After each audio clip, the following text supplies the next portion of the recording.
Meeting to order at 6 p.m. And we'll start with agenda number 2, Pledge of Allegiance. I pledge allegiance to the flag of the United States of America and to the republic for which it stands, one nation, under God, indivisible, with liberty and justice for all.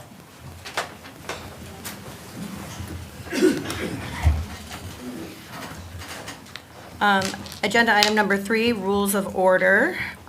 We use Robert Rules of Order and we'll proceed through the meeting accordingly.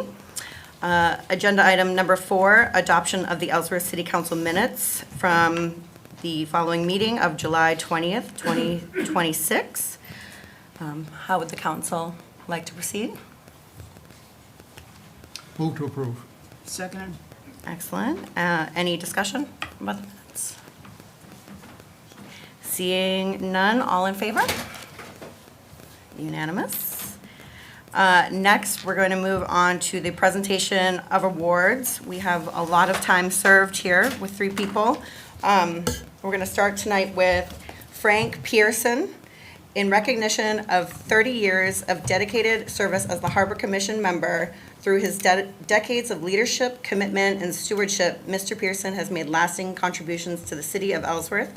His efforts have helped establish, enhance, and preserve one of Ellsworth's true hidden gems for the benefit of residents and visitors alike. Presented on this 17th day of August 2026.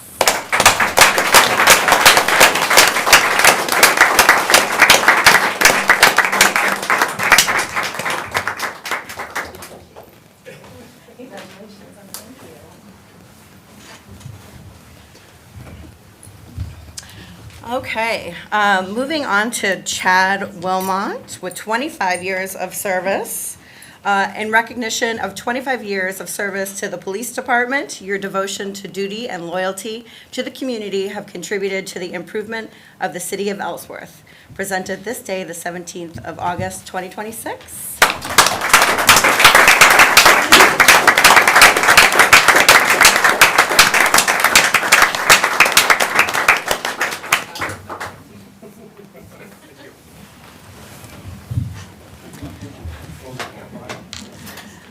And last but not least, Joshua Stewart. In recognition of 10 years of service in the police department, your devotion to duty and loyalty to the community have contributed to the improvement of the city of Ellsworth, presented this 17th day of August, 2026.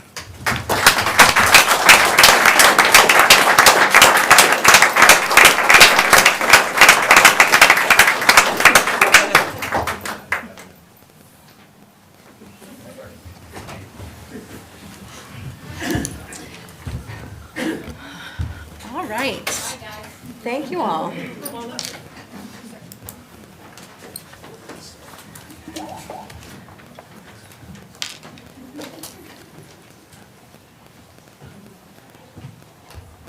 Yeah, okay.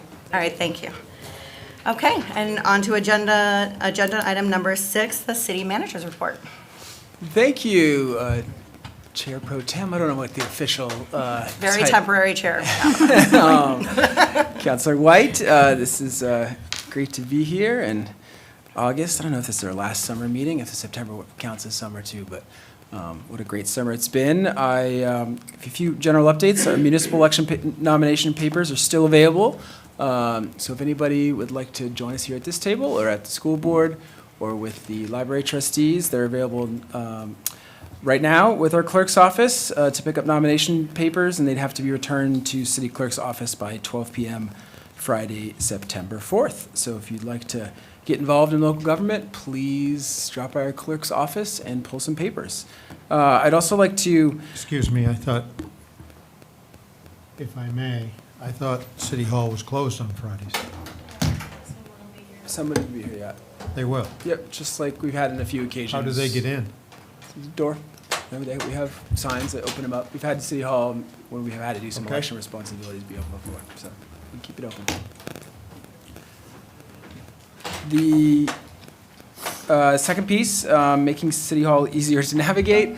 Big thanks to our facilities groups in James and Daniel. They did an incredible job. We've recently relocated our code assessing, planning, and economic development team down to the first floor to make it much easier to navigate for our customers. And they can do business with the front office side and the clerk's area and business licenses, but also questions can just go right over to that group.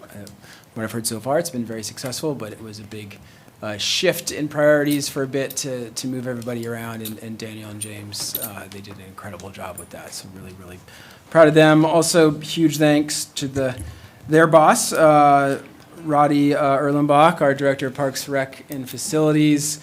He's been doing triple duty all summer long and spring long, not just handling facilities issues, but opening up our parks and ensuring their maintenance, and also as the harbor master, and then also in helping to organize work with some of our local businesses to organize a Thursday night concert series all summer long here in Ellsworth, which has been hugely successful. He worked to get a ton of private business partnerships to sponsor those concerts and to make them to a great community event, and really, really impressed with Roddy's work there. The other kind of big thing, obviously, I think for citizens is just I wanted to give an update on the Bridge Hill water main break and intersection repairs. I have Mike Harris, our Public Works Director, just to give an update there. It's such a critical artery, and I know we've had some posts on social media and some other things, but we want to make sure that the correct information gets out there. So Mike, if you give us the latest on that. Good evening, everybody. Mike Harris, Public Works Director.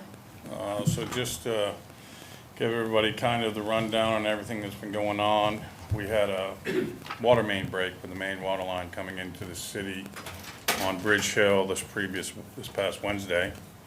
And as a result of that water main break, the water literally pushed up through the asphalt in several locations on Bridge Hill and washed a lot of underlaying gravel out from underneath the road, which is why the road's currently closed.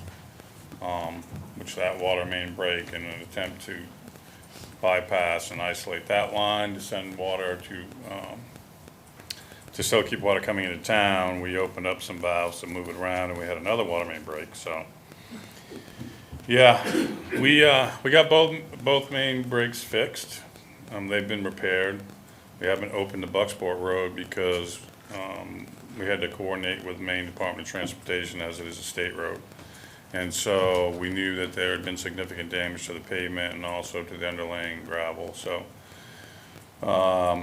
they came out Friday afternoon, made an assessment, basically told us that, yeah, the road doesn't look good. This is the parts that we think you should fix, and it's up to you to fix it. So we got that determination, and from them, met today, and tentatively right now, we're scheduled to start Thursday, having the road repaired.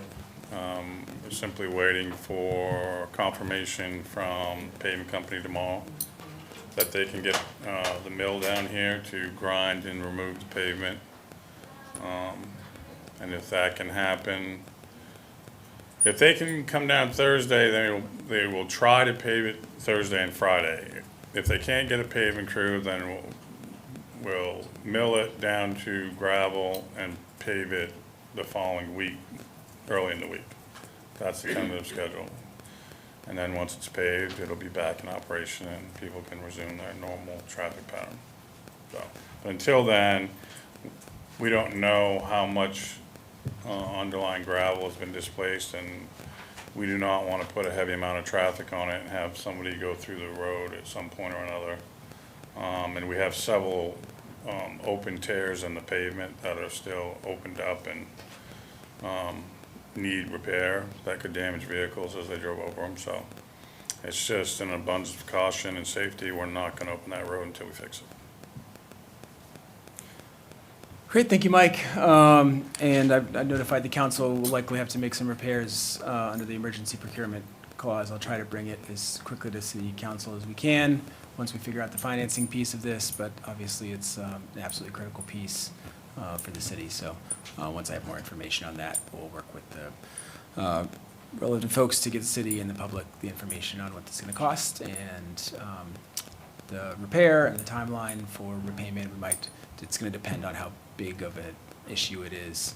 My initial inclination is the water department and the water ratepayers are going to be responsible for this, and we'll have to do some sort of bond if it's above our road reserves or a kind of future repayment. But I need to look into a lot more of the financing options here on this piece, and obviously get some actual quotes on what it's going to be. But it's a big repair. So, and thank you to our public works teams that were out there till late that night. I know when I was out there, that's when the vac truck, which previously purchased by this council or a previous version of this council, you could see the sort of small pump that was out there.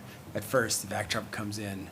Once they get the actual water shut down in a different area, it was really incredible to see them work and to see this hole just this big, to see how much damage that caused. And the fact that they actually cut in the right place to get after it and didn't have to make more cuts going down there. And made sure that our hospital and all of our businesses could have water restored. I know they were monitoring the standpipes in real time, and it was a nervous situation. But thank you to our teams for working really hard into the night to get that done. And I know they're laser focused on getting it open to the public as soon as possible. And my final thing was just a thank you to everybody who showed up last week for the listening session on short-term rentals and registration and potential regulations that we've been discussing as part of the budget workshop. We're going to be bringing back the comments and feedback from that session, as well as the online survey for probably a city council workshop as the next steps to show what we've heard from some community engagement on that piece. I would say I was extraordinarily impressed with all the people that showed up that evening and gave some incredibly good feedback to the city on pros and cons with this issue, and in ways that was to me like the best of Ellsworth and civic dialogues, and or what could have been a very tough issue, but it was everybody was very well informed, and really felt like it was a good session for the staff to kind of see all edges of an issue before it kind of comes even into the policy recommendation area, so to bring back to council at the workshop, and then we'll see if we'd like to move forward or with some version of this or not at all. And it was a great session, and I hope that we can continue to have civic dialogues that are in that realm, and that the city can really provide an environment for that kind of back and forth on all of our major policy issues to move forward. And I think we have some tonight as well that for discussion that also fall into that realm. So really looking forward to that discussion too. That's it. Steve, you had a question? Yes. We go back to the Bridge Hill thing for a second. You say there's washouts. First question is, does the city have insurance for anything like this? Mike, do you know if this is covered by MMA? Sinkhole insurance.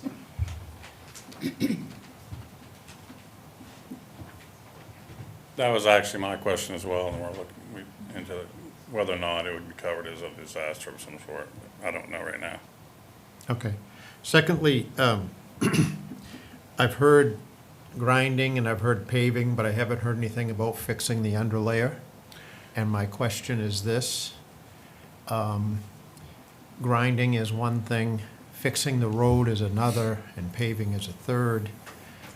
Should you grind and pave immediately, or should we pick up the pavement, repair the road, let it sit for 2 weeks and let traffic go over it as a gravel road, make sure we have everything repaired before we spend the money on pavement?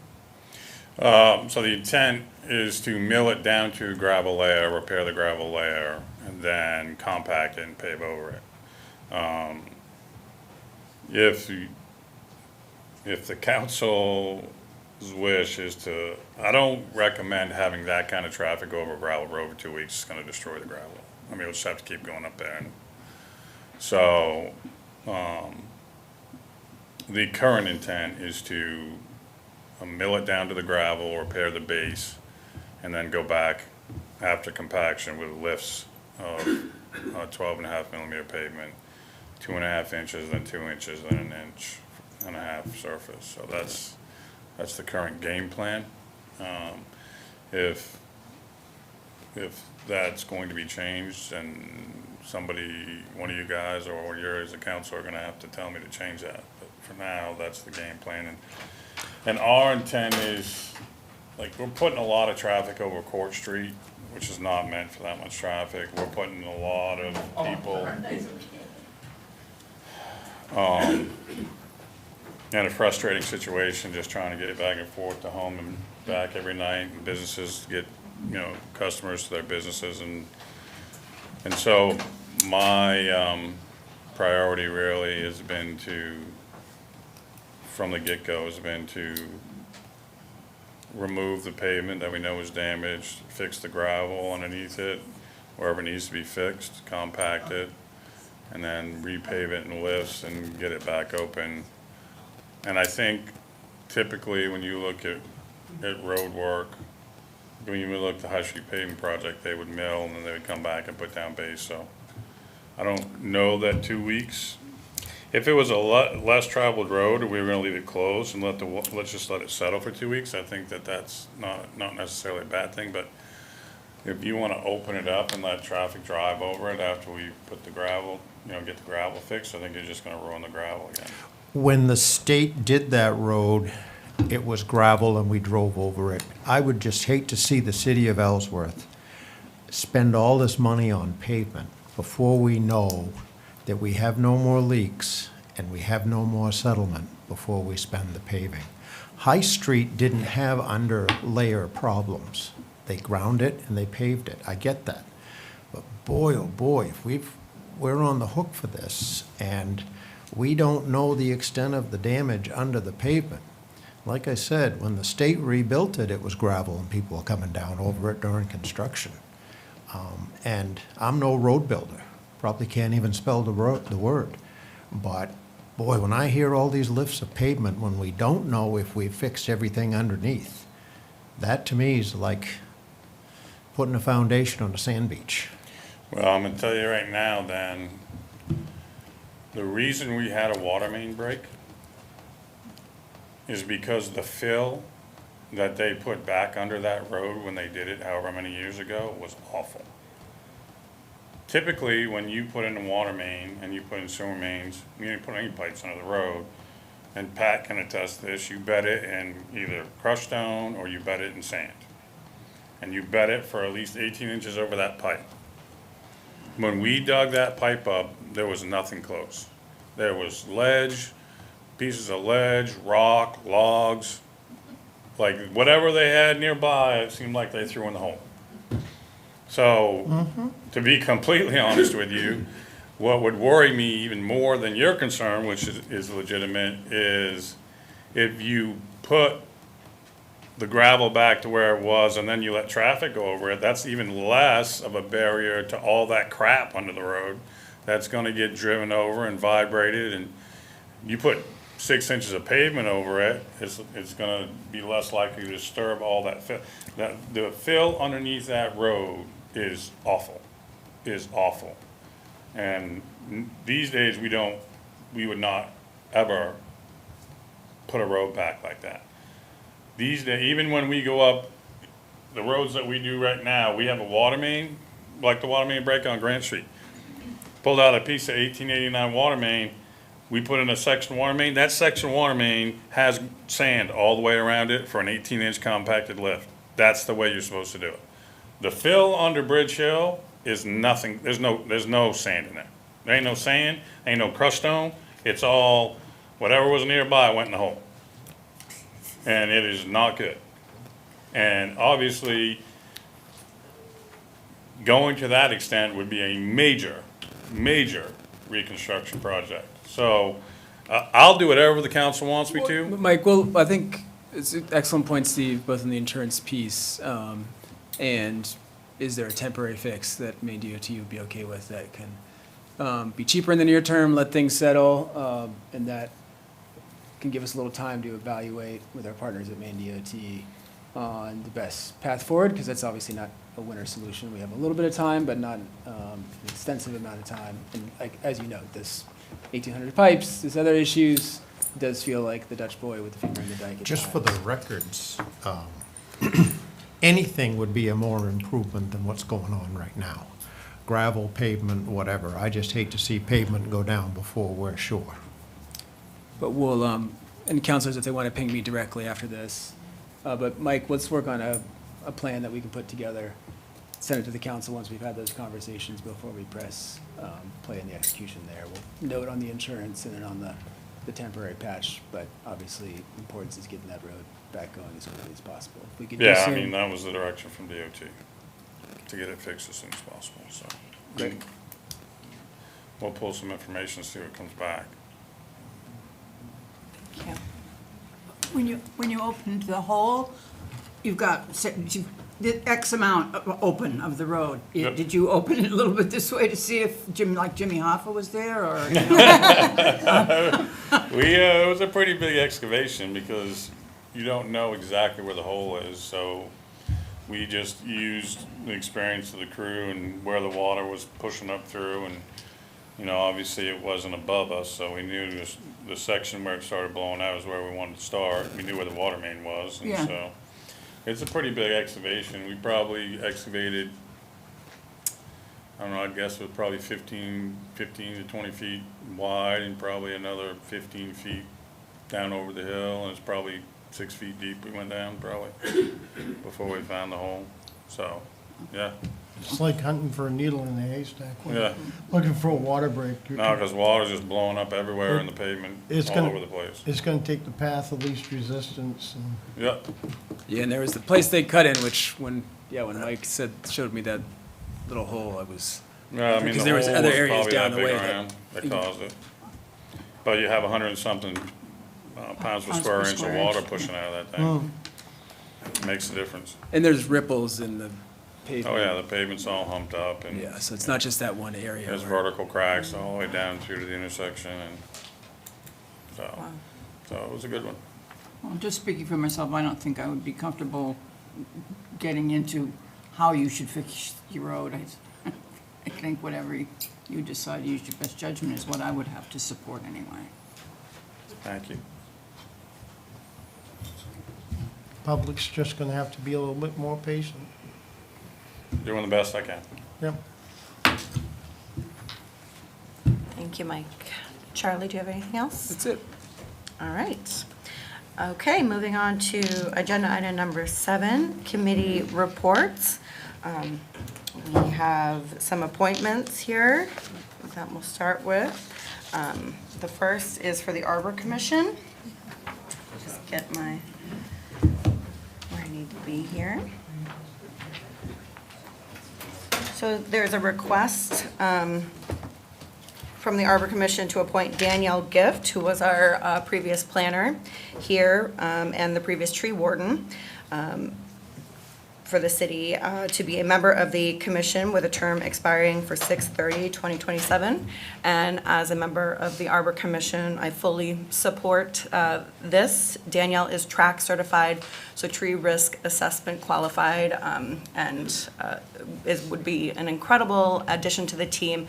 Also with the ability to manage grants or help Roddy to manage the grants that we are currently working with, which we have the IRA grant that's in the second year, and we get the project canopy grants typically every year for either $10,000 to $20,000. So we would love to have her assisting with that. And I say, are there any comments from the council? Move to approve. I Second.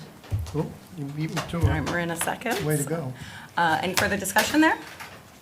Okay, all in favor? Unanimous, wonderful.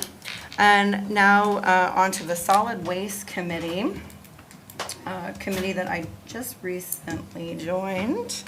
There's a request to appoint Andrew McCullough, Kurt Clark, and Amanda Diozzi. I'm probably butchering that name, sorry, which is all recommended by Mike, the Public Works Director.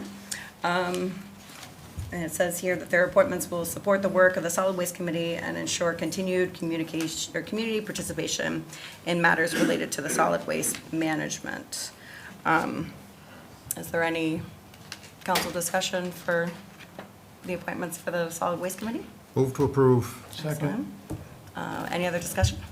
All in favor? Unanimous, wonderful. Now on to other committee reports. Marina? Sorry, Counselor Smith, sorry. It's fine. So, although it may be daunting to replace someone who has had 30 years of experience on the Harbor Commission, there is an opening if someone wants to help maintain the harbor and all the community service it does. There's also 2 openings on the Rec Commission and in joining you, it would help be taking care of the numerous recreational spaces that Ellsworth enjoys. This includes the parks. And speaking of the parks, the initial designs for the rework for the Milton Park Playground have been submitted to the Playground Committee, and they will meet to review and eventually appear before the council to help get a playground for the next generation. Thank you. Anyone else? Carol? Historic Preservation Commission still has 2 openings on it, if anybody's interested in historic preservation. Right now, we are looking forward to work getting underway on the RFP for taking the seal down, which we talked about in workshop. So that's all. Excellent, thank you. And we'll talk about it later tonight as well. Counselor O'Halloran or Shea, any reports? Nope. Okay, I would like to add on a little bit to the Arbor Commission. We have started citing locations for the second phase of our IRA tree planting grant. This fall, we'll be planting in Harbor Park and the Ellsworth-owned Union River Estates property on Water Street. We are currently working to secure the permits needed to plant along the Union River at Harbor Park. We are also looking forward to meeting with the management at the Union River Estates to ensure plantings are sited in areas of need and without conflict to existing uses. And we also hope to work with the residents before that planting as well. The planting is slated to happen in October, and I will definitely have more details before our next council meeting. And I just wanted to remind the community that this is an unmatched federal grant, meaning the city didn't have to put any money forward. That is primarily using volunteers to organize and to perform the labor in these tree plantings. And then I recently joined the Solid Waste Committee and went to my first meeting last week. And as many people may know, we are currently not making enough money through the solid waste fees to pay for the operation. So therefore, the property taxpayers of Ellsworth have to subsidize the net loss of roughly, it was $400,000 this past fiscal year. So the Solid Waste Committee is working to reduce that gap with the goal of being budget neutral. To note, the Cassell contract that costs about $258,000 a year expires in June 2027. So currently, the committee is considering options like self-sufficiency, joining Municipal Waste Hub, and partnering with Chickadee Composting. And we will begin meeting with much more regularity. I think it was about maybe once a year or so before that, as we get closer to that expiration of the Casella contract, once staff obtains some pricing so that we can fully understand our options there. All right, on to agenda number 8, citizen comments. This is a time for the public to provide comments to the city council about city business. So please refrain from speaking about any about any items that are already on tonight's agenda that are scheduled for a public hearing, as you will have time to speak then. If you would like to speak tonight during citizen comments, please approach the DS, state your name, and please keep your comments to 3 minutes or less. Thank you.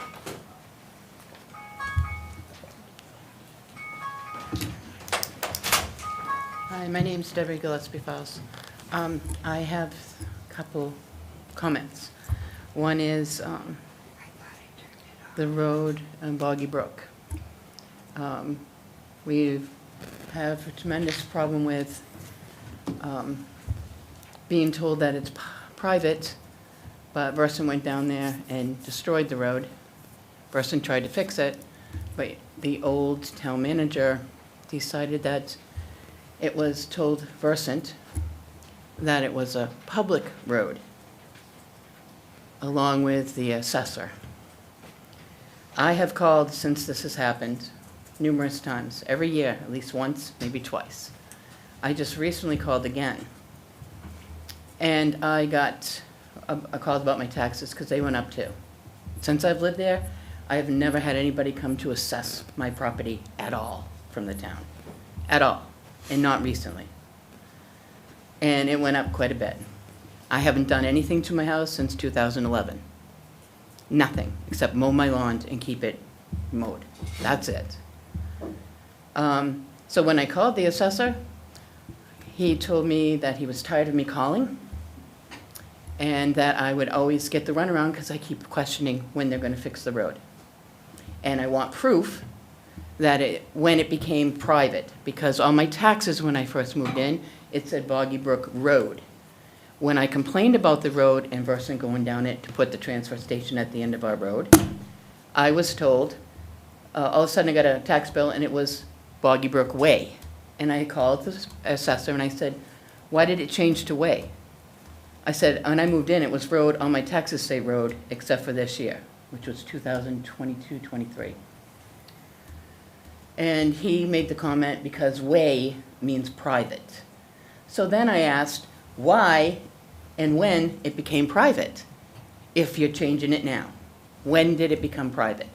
He cannot come up with any paperwork or when it did.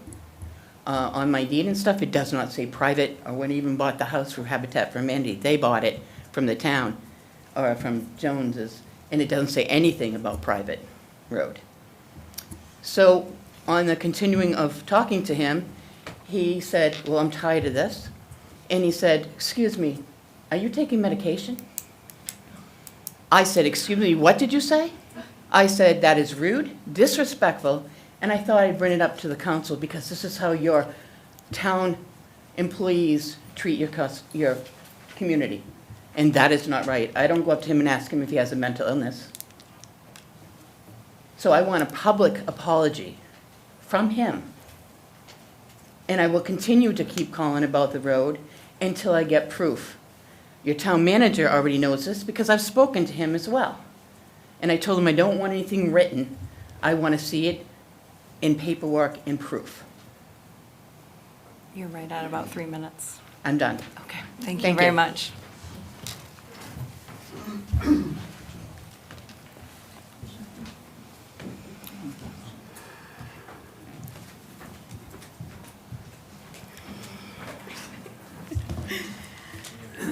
Tiffany Gasper, Ellsworth. I want to first start out by addressing the issue of the Finance Committee meeting from 8:10 last Monday, which I would encourage everyone to watch that meeting. The fact that just after the 2-minute mark of the meeting that the city manager states that, and I quote, "We're still not fully reconciled amongst all of our accounts." This is absolutely wild to me to think that this day and age, we are not reconciling our accounts in this city monthly. That gives no accurate financial standing on these accounts and does not show fiscal responsibility whatsoever. That is a basic function of every aspect of finance. But then later on, about 19 minutes in, the new CFO describes our financial situation rather bleakly. As to quote, "We need a financial turnaround. We are behind in bank reconciliations, behind in the audit." He goes on to state that when talking about our financial situation, and this is a direct quote, "There's a laundry list of things in terms that we need to just get our arms around to improve and just to keep the plane in the air." So that's not even necessarily, digging the town financially out of the hole. That's just keeping the plane in the air. He then continues about our finances and grants that Mr. Brooks spoke about back in the May City Council meeting before his passing.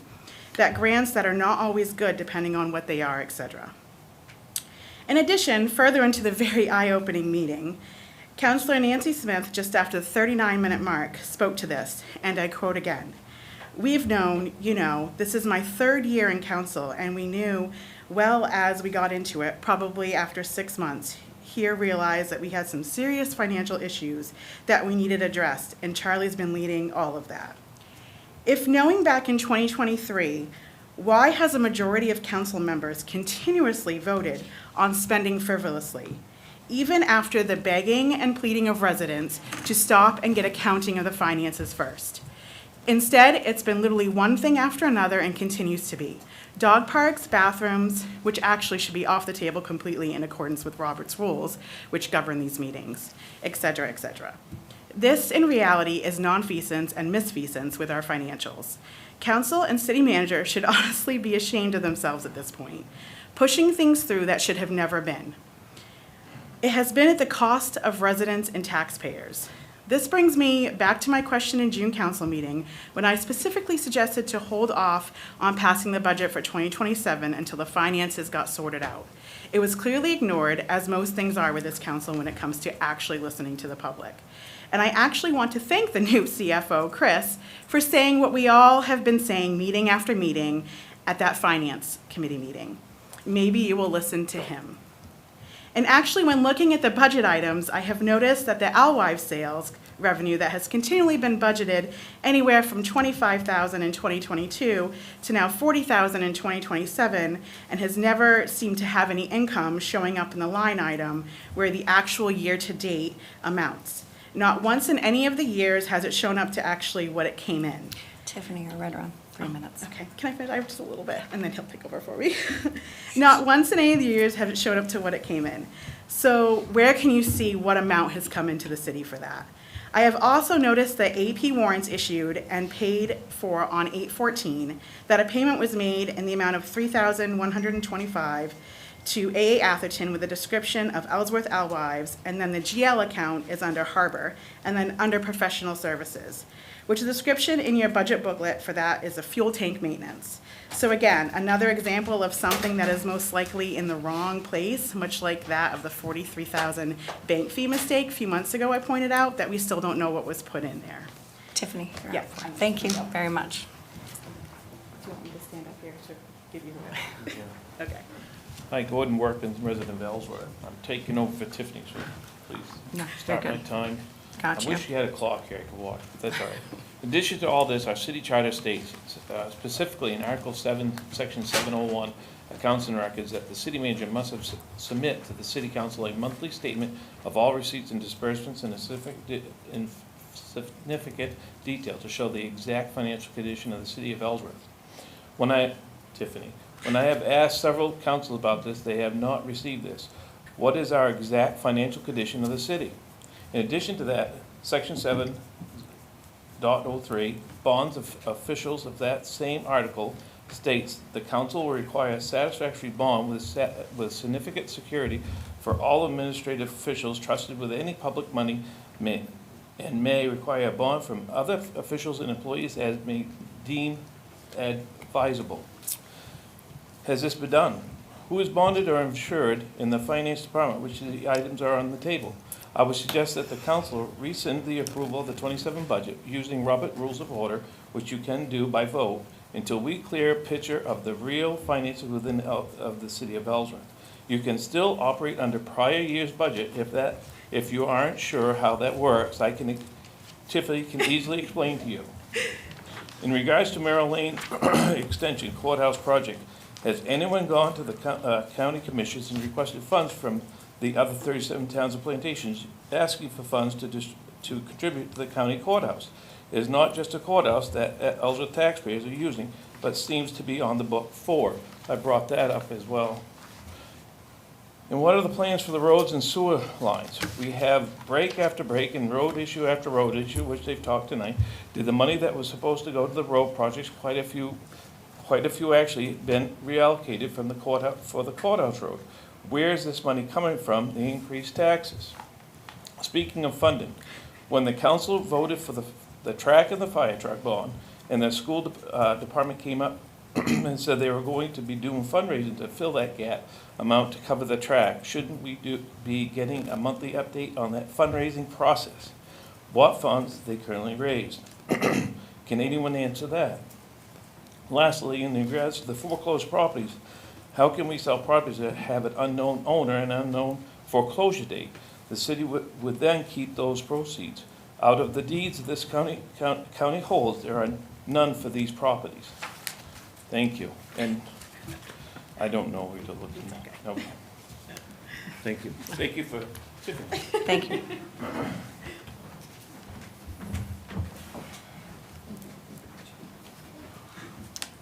Anyone else? Okay, seeing no more. Move on to agenda number 9, counselor comments. Counselors? Anyone like to speak? Counselor Shea.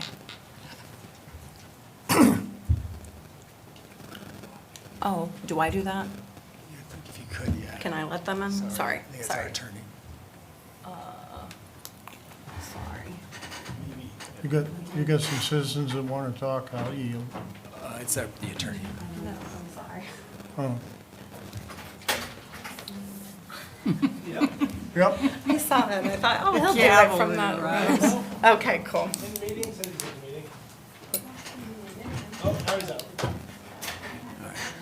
Try again, Tim. Let you know. What do I do if he comes back? Well, there should be a list here, you should see it pop up in the list, and you just say, there's like a checkbox you hit to look. I just hit the checkbox, okay. Yep, wait, Hitch, do not see him, looks like he was in, but then he's out again. Okay. Unless he's having internet issues of some kind. He was probably sick of waiting for me to do something. Well, holler for me if you need me. Okay, thank you so much. Sorry about that. that's okay. Well, things happen, you know.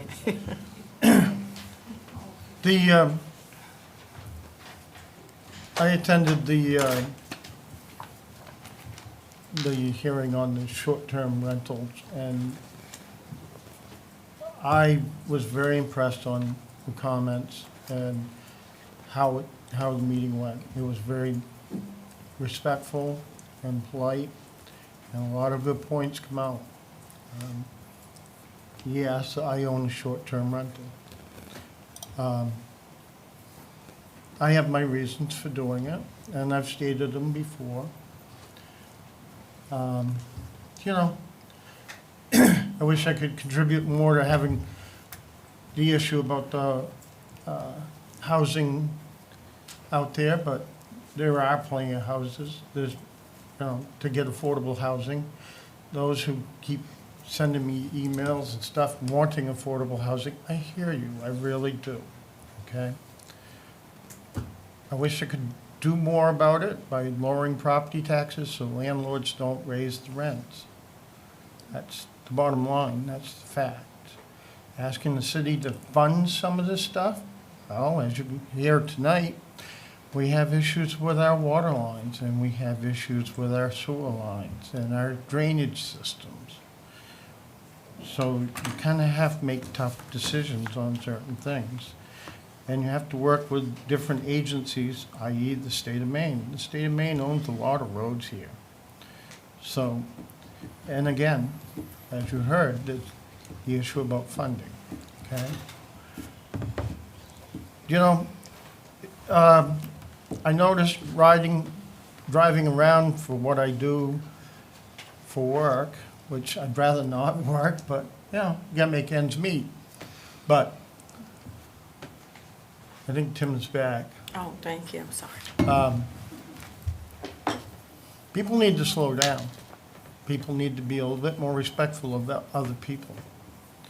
And just so you know, some people out there have probably already heard this from the Secretary of State's office. It's not a right to drive on main roads, it's a privilege.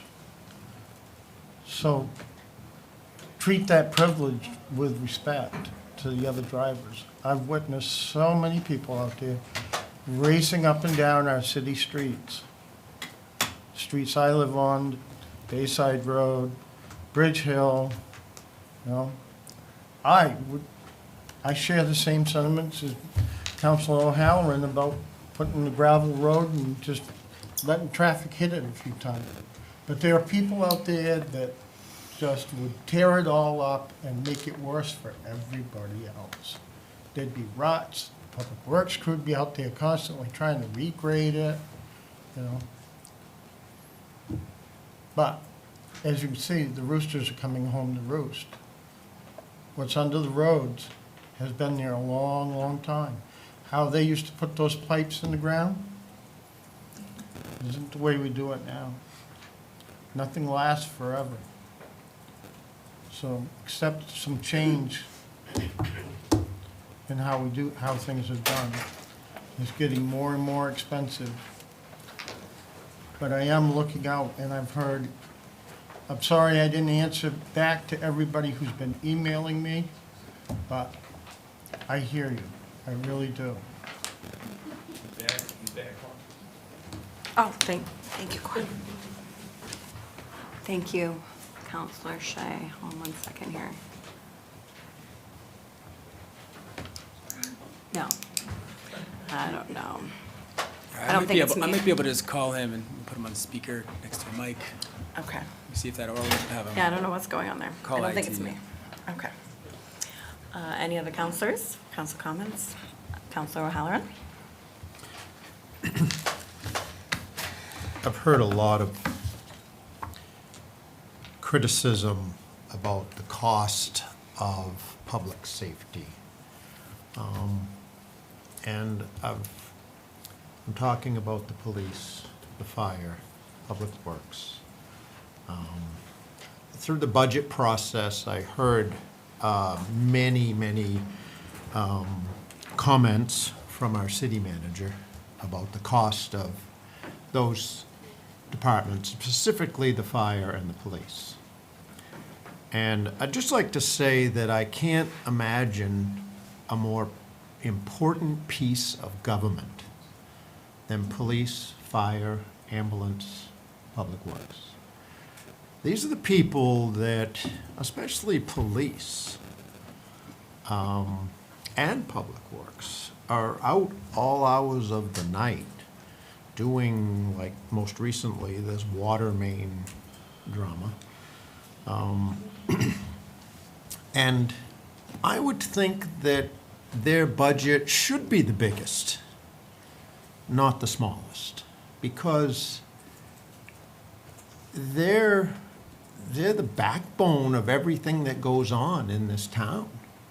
And I'm really tired of, I'm upset with, obviously, our costs of the city, but I'm really upset about the criticalness of those departments. Those departments need to, they're the most important that we have. There's many important jobs here in the city of Ellsworth, but these people are hourly people that are out all hours of the night doing their job. And I believe that their portion of the budget isn't as mean as it's perceived.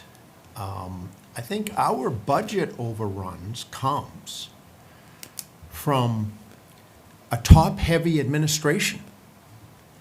And I think that the top-heavy administration needs to be thinned out. Thank you. Thank you, Counselor O'Halloran.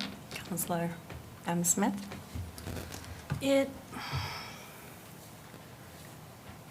Summer is in many ways when Ellsworth truly comes alive. I can think of 3 options for live music. And you have people discovering the city for sometimes the first time and going, I wish I had known about Ellsworth earlier, or else I would have stayed longer. To longtime residents just enjoying a impromptu concert in the parklet. And this is in many ways what ties community.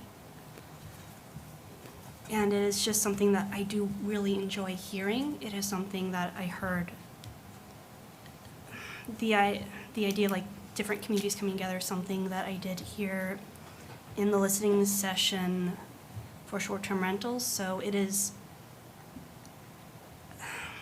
just really cool to see what Ellsworth is, and just Yeah. Thank you. Any other? Nope. All right, I have some comments. So I also I went to the short-term rental listening session. Most of the council was actually there, which was really awesome to see. And I wanted to acknowledge how successful I thought that was. I really enjoyed that we didn't restrict the timing and let people's comments last as long as they did, and that we held the back and forth dialogue there with the public. And I really encourage more of those events to happen in the future. And I also wanted to speak about the importance of counselors sitting on our commissions and committees. I believe it's a huge privilege to serve on this council, and part of that privilege is doing the hard work that's needed across all the areas of city government. I really like the monthly reports that we get, and they're necessary to really understand what's actually going on all of these committees and commissions. It also matters that council sits at these tables directly. When what we bring to sitting at this table is what we think is important and also what the public thinks is important. But I do have some concerns that these commissions and committees generate a lot of action items that need to be implemented, and too often these implementation falls on a already heavily burdened staff. The recommendation coming out of the work is really important, but I worry that we're asking maybe too much of our staff to carry it out alone. I also think that this applies to sitting here at this council table, and not just in the commissions and committees. And if we suggest something or push something in our own meetings, I believe the counselors should be the ones willing to do the work to help carry it forward, and not simply just hand it off to staff and move on. So I'm just here to encourage us to not just sit at the meetings, but help implement the projects that we want, especially if they are our pet projects and we're passionate about them. We should be the ones that are rolling up our sleeves and doing the heavy work there, instead of putting all the burden on staff. And that's all I got. Okay, no unfinished business. So we're going to move to agenda item number 10, council order number 808-02600, request for the deputy city clerk to hold a City of Ellsworth general municipal election on November 3rd, 2026. Consent agenda, so Oh, what does that mean? there's no. There's no discussion. So I just, So move. okay, Second. excellent. Do we get to deliberate on this? No. Okay, no. All in favor? Wonderful, unanimous. Thanks. Thank you. Okay, moving on to new business. Public hearing and action on the applications for renewal for the following licenses. Jennifer Wing Goodrich, DBA Pepper's Pub at 20 Water Street for renewal of a city Class B license, amusement, vicular, and liquor, and renewal of a state Class A restaurant lounge liquor license. Next, ARG Incorporated, doing business as Pat's Pizza, 396 High Street for renewal of a city Class B license, amusement, vicular, and liquor, and renewal of a state restaurant, Class 1, 2, 3, and 4, malt, spirituous, and vinous liquor license. And Walmart Stores East, LP number 1932, DBA Walmart number 1932, 17 Myrick Street, for renewal of a Class C license, vicular and liquor, and renewal of a state off-premise beer and wine license. Let's see, I think I took notes for this. So this matter is noted as a public hearing. I will open the public hearing. If anyone would like to provide comment on the applicants before the council, please approach the dais, and please state your name and limit your comments to 3 minutes or less. So opening the public meeting. I know. Okay, I will close it. Is there any comments or questions from the council? Would the council like to move? I move to approve the business license renewals as presented. Second. All right, any more discussion? All Okay. the- All the licenses and everything's good to her, good. Wonderful, thank you. All right, all in favor? Unanimous, excellent. Okay, moving on to agenda item number 12, council order number 082601, public hearing and potential action on a moratorium on RV parks in the city of Ellsworth, sponsored by myself, Councilor White. So let me just get to my, so I wanted to say that I wanted to sponsor this item, not because I am opposed to development in Ellsworth, but I am sponsoring this because I believe that the proposal has a surface real gap between our current rural zoning and the direction our comprehensive plan has set for us. And I think that gap deserves our full attention tonight. When this group came before us last month, I was really struck by the argument that the development falls outside what the 2035 comprehensive plan directs us to do, which is to restrict development in our rural districts. That stuck with me, so I did digging and found, what I found surprised me, that we really only have two rural zones, rural and rural drinking water, and what's actually allowed within them is broader than I expected, and broader than what the comprehensive plan calls for. So I wanted to have the residents back. I'm sorry, yeah, so tonight I wanted to have the residents back and hear from the public and talk honestly as a council about the time and costs it would take to bring our zoning into alignment with the comprehensive plan. And yeah, I think you wrote a whole lot out in our packets. I didn't know if you wanted to kind of go over that as well. You know, I would. I want to get to the citizen comment on this piece because I know that's probably the most valuable for this session, and my memo is available with the council packet online. But really thankful to be able to look more into this issue, just for a little background for maybe listeners who might be coming to this for the first time. There is an RV park called the Anchoring Campground proposed at 566 Bayside Road. And it is currently in the planning board process. I believe it came in May of 2026 for a major use site development plan of approximately a 52-acre property in Ellsworth's rural zoning district. It's targeting a summer 2027 open date. The planning board subsequently conducted a site visit. I believe some city councilors also attended that on July 21st.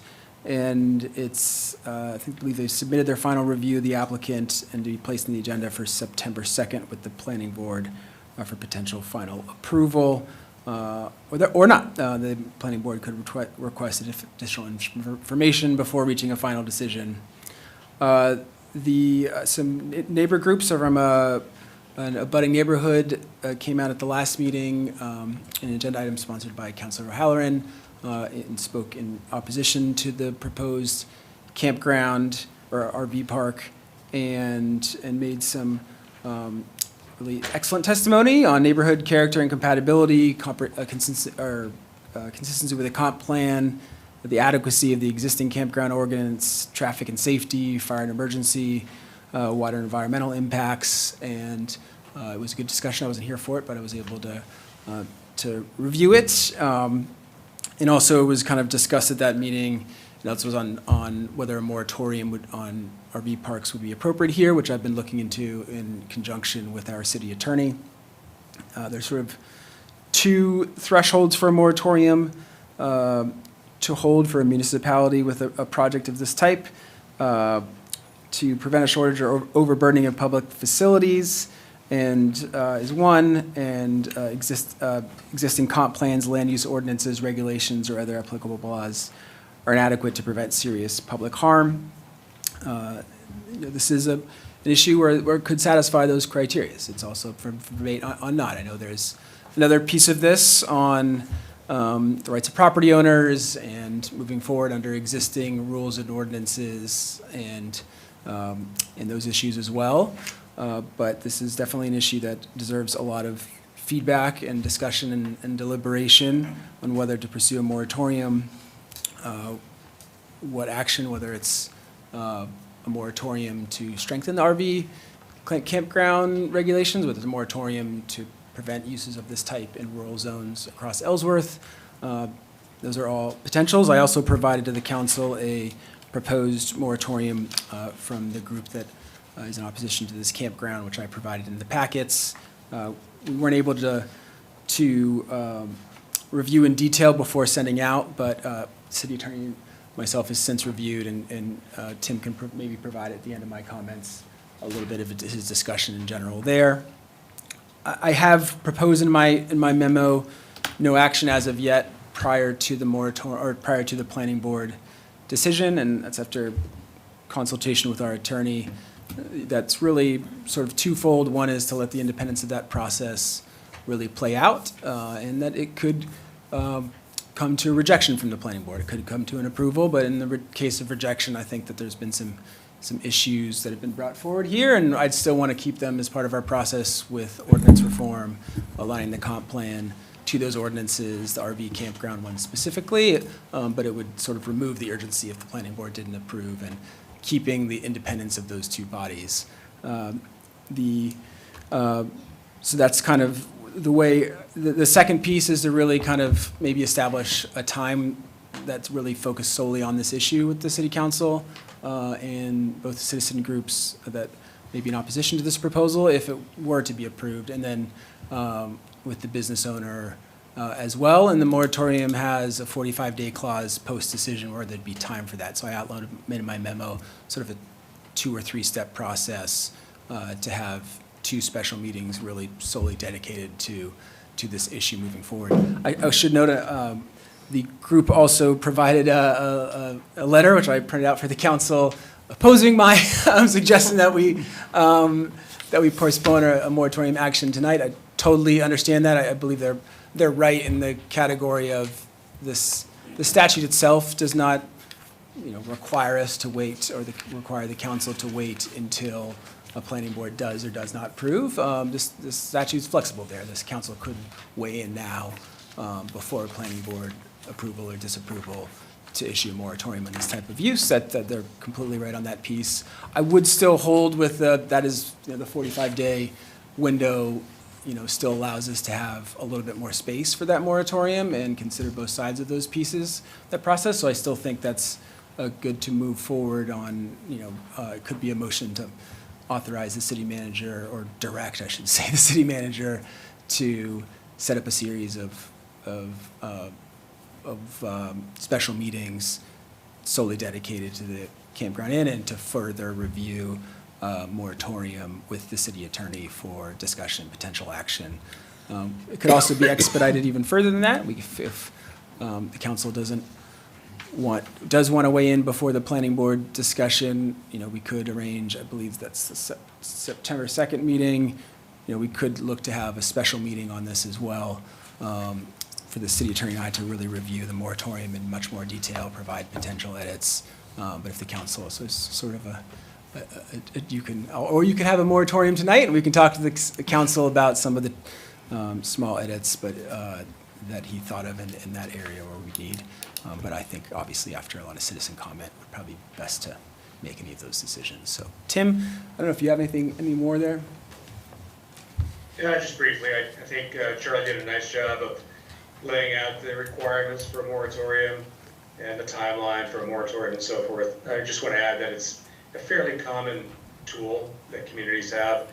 If you read the paper, in any given time, communities are acting moratoriums around solar projects, wind projects, aqua farms, and there's been several campsite yurt type moratoriums in the last few years as those projects have gotten more popular. So it is a tool that communities use, and the absolute drop-dead deadline from my perspective is 45 days after there's an approval. Then there really isn't any other avenue for a moratorium to take effect and have an impact on an approved project. So that's kind of the time frame that you're looking at, but you could do it now, you could do it again within that 45-day period if you feel like the criteria that Troy laid out in the statute have been met. And I think in my view, I generally don't try to give legal advice in front of the audience, but I think, as Charlie indicated, that there are facts here. I think that it would be legally defensible if the council wanted to enact a moratorium in this case. Whether it's the right idea or not, that's up to your judgment. I'm just saying I think it could be legally defensible. Great, thank you. So, is there any council discussion here? Do you want to open up to the public and hear their thoughts first? Okay, so this matter is noticed as a public hearing, so I'll open up the public hearing. So anyone that wants to provide comment about the potential moratorium on the RV park, please approach the dais. Please state your name and limit your comments to 3 minutes or less. Hi, my name is Kelly Brackett. I live at 165 Alton Ave. Charlie, nice to meet you. We've been emailing a lot. Thank you for your comments. I also want to take a moment to thank Councilor O'Halloran, who was the first councilor to respond to our request for sponsorship. His belief in freedom of speech and the residents' voices are what has gotten us here tonight. I'd also like to thank Councilor White for sponsoring this agenda item. We have appreciated her active participation in discussions with us on this issue. I wanted to focus on one question: why is a moratorium necessary now? And the answer is timing. Ellsworth adopted its new comprehensive plan, but our land use ordinances have not yet caught up with that vision. In our existing UDO, Article 56, Chapter 1, Section 101, it states, implement the provisions of the comprehensive plan, promote the health, safety, and general welfare of residents, encourage the most appropriate use of land, end quote. The directive to the council to apply the comprehensive plan already exists within the UDO. Phase 2 of ordinance alignment process, including public participation, is about to begin. At the same time, the planning board is preparing to make a final decision on a 28-site commercial RV campground at 566 Bayside Road, right next to our neighborhood. This is exactly why a temporary pause makes sense. If you decided not to enact a moratorium, what will you do instead to protect the residents while the city's ordinances are being rewritten? A vote against the moratorium does not make the underlying problem disappear. The comprehensive plan still exists. The ordinance revisions are still underway. The need to establish appropriate standards for scale, intensity, and location of development is still present, and this application is still being considered under the existing outdated regulations. So what's the alternative? How will you protect residential neighborhoods? How will you ensure commercial tourism uses are appropriately located? How will you ensure that traffic, noise, lighting, water, wastewater, stormwater, emergency access, natural resource impacts are adequately addressed? A temporary moratorium is the most transparent and probably only way to do that. It provides time to complete the ordinance work already underway and establishes a pause on all new RV campground applications rather than making the planning board make a decision solely about one project. Even if this particular application is denied by the planning board and therefore no moratorium is enacted by you, another application could be submitted tomorrow or next year, because we've heard that ordinance updates can take a long time, and it would be evaluated under the same antiquated ordinances, and you'd have the same residents showing up and talking to you. A moratorium now sends an important message. The comprehensive plan is not simply a document the city adopted. Its protections are valid and can be applied during this time of ordinance revision. Again, Article 56, Chapter 1, Section 101.1 directs you, the council, to do so. It says, quote, implement the provisions of the comprehensive plan, end quote. The people that voted you into these positions are relying on you to do your job tonight, to make the choice that protects residents. We are your taxpayers, your voters, and the key to the future success of Ellsworth. Please vote for a moratorium tonight. Thank you.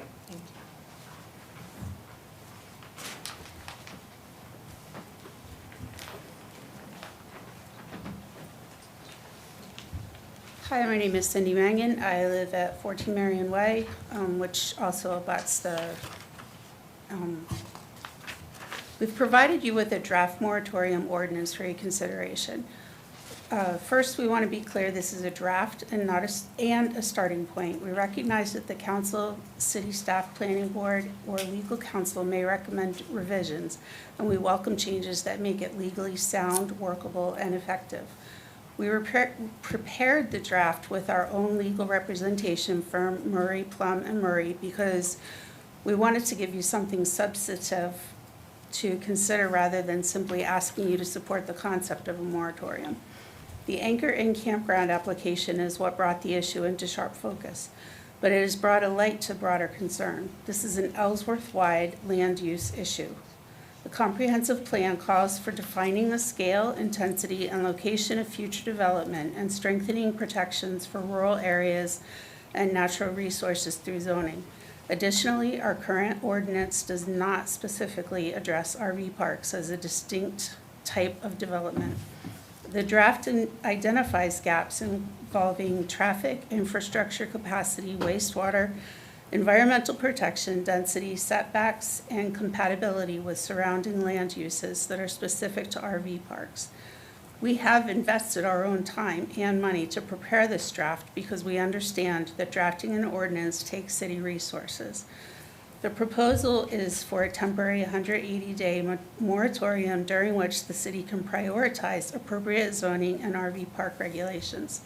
This moratorium, as drafted, would exclude Ellsworth's 3 existing campgrounds. We're not asking you to adopt this document exactly as written. We're asking you to begin working on it now by voting for a moratorium tonight. We have done what we can to get the process started. We ask you, our elected officials, to take it forward. Thank you for your time and for hearing us out. Thank you.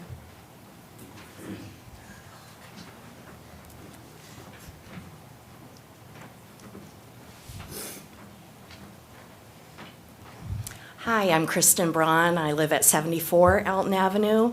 There are many reasons Bayside Road is not appropriate for an RV park, but instead of trying to list all those in my limited time for public comment, I will use this time instead to implore you, our city councilors, to do all you can to ensure the city's comprehensive plan, which was finalized in November of 2024, is honored. City Manager Charlie Pierce said it well in his memorandum dated August 13th, 2026. Quote, Ellsworth recently undertook a substantial community process to establish a vision for future growth, and the city's ordinances are still being evaluated and updated to implement portions of that vision. It is reasonable to ask whether the Anchor Inn proposal has exposed a gap between the city's regulatory language and the community's newly articulated land use goals, end quote. I want to mention again that the comprehensive plan was finalized in November of 2024, which means we're going on 2 years since. And I can't find any mention on the city charter of an implementation committee. And it's my understanding that the comprehensive plan steering committee was supposed to just kind of seamlessly transition to an implementation committee immediately upon finalizing the comprehensive plan. And so that's a question I have. Is there an implementation committee in place? And another thing I've learned is that zoning was supposed to be updated within 2 years of finalizing the comprehensive plan. And that would be updated by the planning board and the Ellsworth Planning Department, not only for the comprehensive plan purposes, but also for the Maine Won't Wait Act, which is also known as the Climate Change Act. So I'm also wondering, what is the status currently of rezoning? As a citizen, I can't understand why a comprehensive plan was finalized without first aligning the applicable ordinances. It seems like a cart before the horse kind of situation. So please, councilors, vote tonight to approve the moratorium on the Anchor Inn proposal to allow you the necessary time to set our city's priorities straight. Thank you so much. Thank you.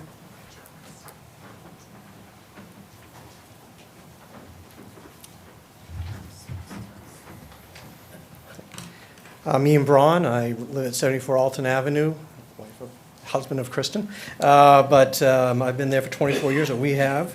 I would also like to thank the counselors that have taken their time to meet with us personally and send email responses of our concerns. Majority of you have done so thank you very much.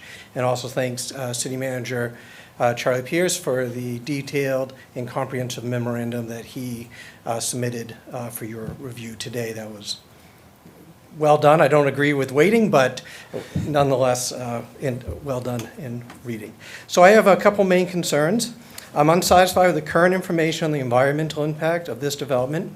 At the planning board meeting in July, the plan presented to the board was inadequate in ensuring adequate septic and water usage. Key questions could not be answered at the preliminary meeting. Maybe this is standard practice. For me as a citizen, that was shocking to see. And then it moved forward to final hearing. In the July planning board meeting, the agent for the developer, Steve Salisbury, spoke several times of working on the old CV woodlot development with Bob Ray, the developer of what would become Alton's Avenue subdivision. In 2008, Robert Ray and Ray Builders was building subdivision without first obtaining a permit for the filling of wetlands as required by the Clean Water Act. The construction of the roads and the development of these lots results in the discharge of dredged and fill material into approximately 3.8 acres of valuable forested wetlands adjacent to several streams flowing into the Union River Bay. And in the email I sent you folks, I cited the article. The proper planning and application process was not followed between 1989 and 2003. It was brought to the planning board's attention in July that there's a current EPA investigation regarding the clearing of trees on the lot proposed campground. The planning board asked the city staff to gather details in that investigation. Since that meeting, I've not heard any updates. With the lack of information presented to the planning board in July and the possibility of an EPA investigation currently happening, I'm concerned we'll have a repeat of the damage done to the wetlands in the Union River Bay between 1989 and 2003.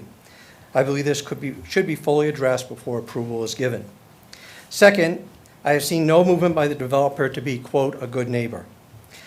Our counselor at the last meeting said we were fortunate to have a developer that is not a big corporation or from out of state. That would be true if the local developer was being a good neighbor. Otherwise, there is no difference. Simple questions as to quiet hours, the building and planting of buffers between our homes and the campsites. Would there be someone on site to address concerns? Or security in the off-season have gone unanswered. Even when the counselor invited him to speak, potentially address these concerns, or even to say they would be willing to be a good neighbor, the developer declined. Regulations need to be put in place by the city council to address how the rights of neighborhoods next to campgrounds will be protected. According to the Maine State moratorium, can be issued because the application of existing comprehensive plans, land use ordinances, and other applicable laws are inadequate to prevent serious public harm from residential, commercial, or industrial development in the affected geographic area. I believe the above reasons and others that we've stated meet this threshold and therefore advocate the City Council issue a moratorium until environmental issues can be addressed, zoning is properly updated, and regulations for campgrounds next to neighborhoods are developed. Thank you for your time. Thank you.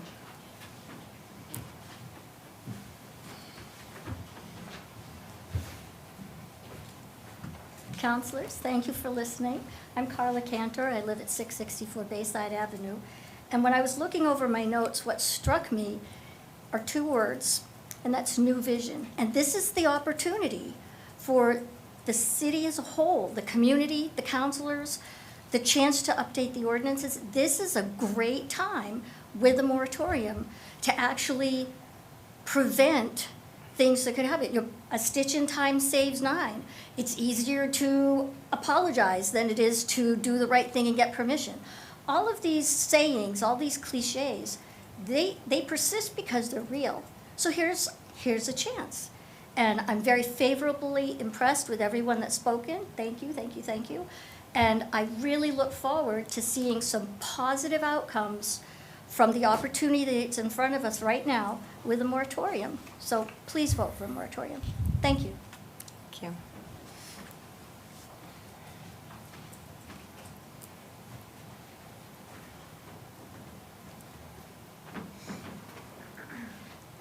My name is Heather Dorr. I live at 168 Elton's Avenue. And I would like to first acknowledge and appreciate City Manager Charlie Pierce. We feel that you really heard our concerns, and we greatly appreciate that. We understand that he is trying to find a middle ground by developing a timeline with conditions for discussion and enactment of a moratorium. We take that as a promising signal that the moratorium is considered a valid option, and we hope that our City Council will as well. We understand that the City Council and the Planning Board have two different roles. You establish the city's land use policies and regulations, and the planning board applies them. Supporting a moratorium now does not interfere with the planning board's responsibility to apply the current ordinance. It allows the council to exercise its separate responsibility to address regulatory gaps before potentially permanent land use decisions are made, especially when the city is actively working to revise them. The proposed moratorium does contain a retroactive provision, and we believe relying on it after a planning board decision is too risky with the added stress of timing. Based on advice from our legal counsel, allowing a situation to take place where the retroactive provision needs to be applied puts the city in the legal quandary of applying a new regulation to an application where a decision has already been made. If the council believes a moratorium may ultimately be necessary, there is little reason to wait for the planning board's decision. Please don't put the planning board in the position of having to make decisions under rules that the city itself has already decided are inadequate. We ask that you vote for the moratorium tonight. In case you haven't had a chance to read the letter that was emailed from our lawyers, I do want to just highlight an excerpt. It says, there is nothing in the statute, it states the main statute is in the email as well. There is nothing in this statute that suggests that a proposed development should be allowed to go through a land use review first before the city council takes up the moratorium. If that were the case, then the city manager might have a legal basis for his recommendation, but the absence of any such language means that now is the time for the city council to review the proposed moratorium, not after the planning board takes action. Thank you for your time. Thank you.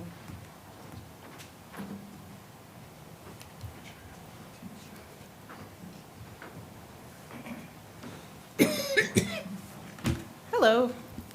My name is Kim Smallage. I live at 31 Alton's Avenue and have for 28 years. Tonight, I am asking you to support a moratorium on the new RV campgrounds, not to stop development. We all recognize the importance of development, but to give Ellsworth time to get our zoning right. My understanding is that Phase 2 of the ordinance rewrite will examine rural zoning. That makes a moratorium especially important. It would allow the city to address the shortcomings in our current zoning before additional commercial development is approved under rules that may not align with our comprehensive plan. Our lawyers were shocked to learn that Ellsworth has only one rural zone encompassing very different types of rural land. Many communities, including small towns like Trenton, use multiple rural zones to distinguish between residential, development, and commercial areas. Why shouldn't Ellsworth? We believe Ellsworth should consider at a minimum 2 distinct rural zones. Rural residential, areas reserved primarily for housing, where commercial uses like campgrounds are not appropriate, and rural commercial, areas where commercial uses, including campgrounds, are appropriate. That distinction would be better for residents because they would have greater certainty about what can locate next door. It would be better for developers because they would have clearer rules about where commercial development belongs, and it would be better for the city because it would allow growth to happen deliberately rather than incrementally creating urban sprawl in rural residential areas. Right now, a single rural zone could potentially allow commercial ventures to locate next to neighborhoods that residents reasonably believe are rural and residential. Is that really what we want for Ellsworth? A moratorium gives us the time to answer that question and to establish rules that are clear, fair, and consistent with our comprehensive plan. I'm not asking you to stop development. I'm asking you to pause long enough to get the rules right. Please give Ellsworth the opportunity to create a rural zoning structure that protects residents, provides certainty for developers, and serves the long-term interests of our city. I'm asking you to vote for the moratorium tonight. I appreciate your time. Thank you. Thank you.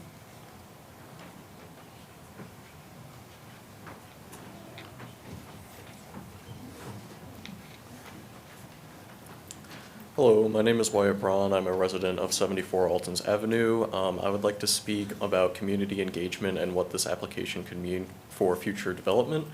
There has been no meaningful outreach from the owner or developer to the surrounding residents.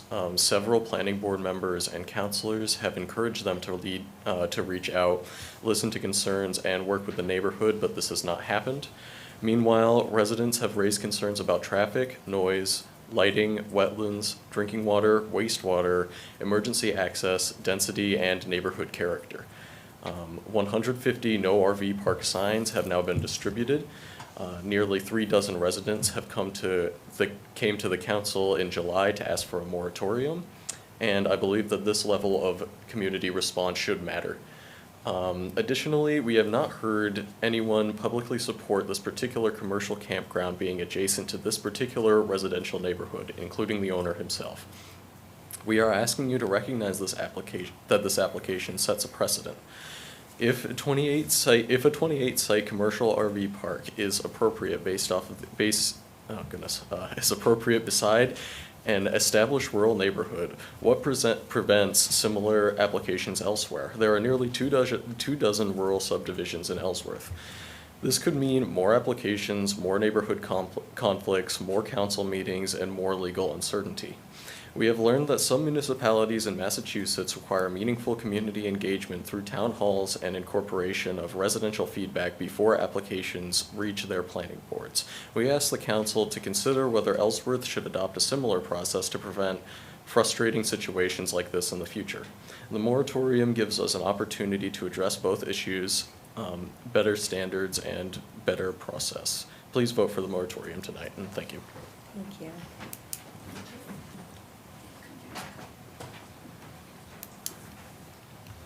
Hi, my name is Tim Mangan. I'm also part of the Marion Way, Alton Drive neighborhood, but I think we would be remiss if we didn't also mention that the area past Alton Drive down into Trenton and the area up into town as part of this community that's going to be affected by this thing. We have 50 lots inside the Alton Drive area, Marion Drive, Seavey Road, that will be directly affected by this thing, and we've heard nothing of concern for us. Okay? We have nothing against somebody making money. But this is not going to benefit us. It's going to benefit one person as opposed to all these other people being affected. There's other ways to do it. I've heard all kinds of plans. Let's talk about this, let's talk about that. What about the people? What about the people that are going to lose values in their home? Is anybody going to reimburse us for that? What about the people along Bayside that have talked to me at work, where I work at the hospital, all concerned that the property value has tanked already on multi-million-dollar homes down there. It's now below $1 million. We had a $400,000 home, got a bid on it, and the minute they heard about the campground, they pulled their bid and said that's why. There are better places for this. The purpose of government is to ensure that the rights of one individual do not usurp the rights of many, many people. I've heard all kinds of stories from people tonight saying it's going to infringe on our rights, and it will. I understand the desire to make Ellsworth a beacon for vacation and increasing income. We need to be careful that we don't make it such a beacon that people stop coming.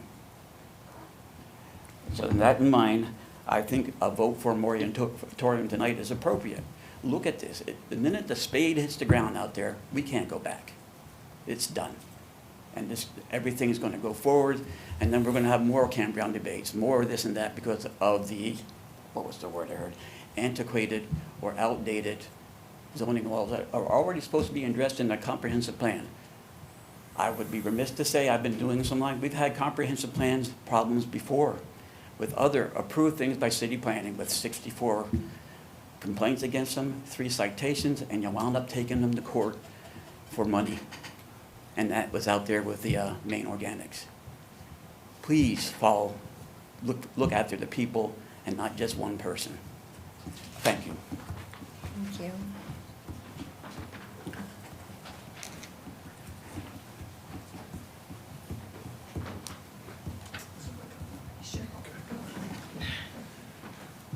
Russ White, citizen of Ellsworth, and for those that don't know me, I'm also the state representative for Ellsworth, Waltham, and Fletcher's Landing. Told by many people that I probably should not get up and speak on this topic, but when you have numerous people contact me about their opposition to the RV park going in, and I've spoken to multiple people, some on the positive side for wanting to see it go in, and others that are against it. I'm all for free enterprise, and I'm all for Ellsworth developing. But I think, in this case, I am for the moratorium so that we can at least sit down, take some time, and take a closer look at what it would do to affect that area. You brought up a very good point, when the, the needs of the many outweigh the needs of the few. And in this case, there's a lot of people that want this looked at. And I've been told that if we get this moratorium and 6 months goes by and they decide that that zone is still adequate for a RV park, then so be it. But they want you guys to take a look at it, spend some time, speak to the people, find out if it's really the right thing to do. Thank you. Thank you.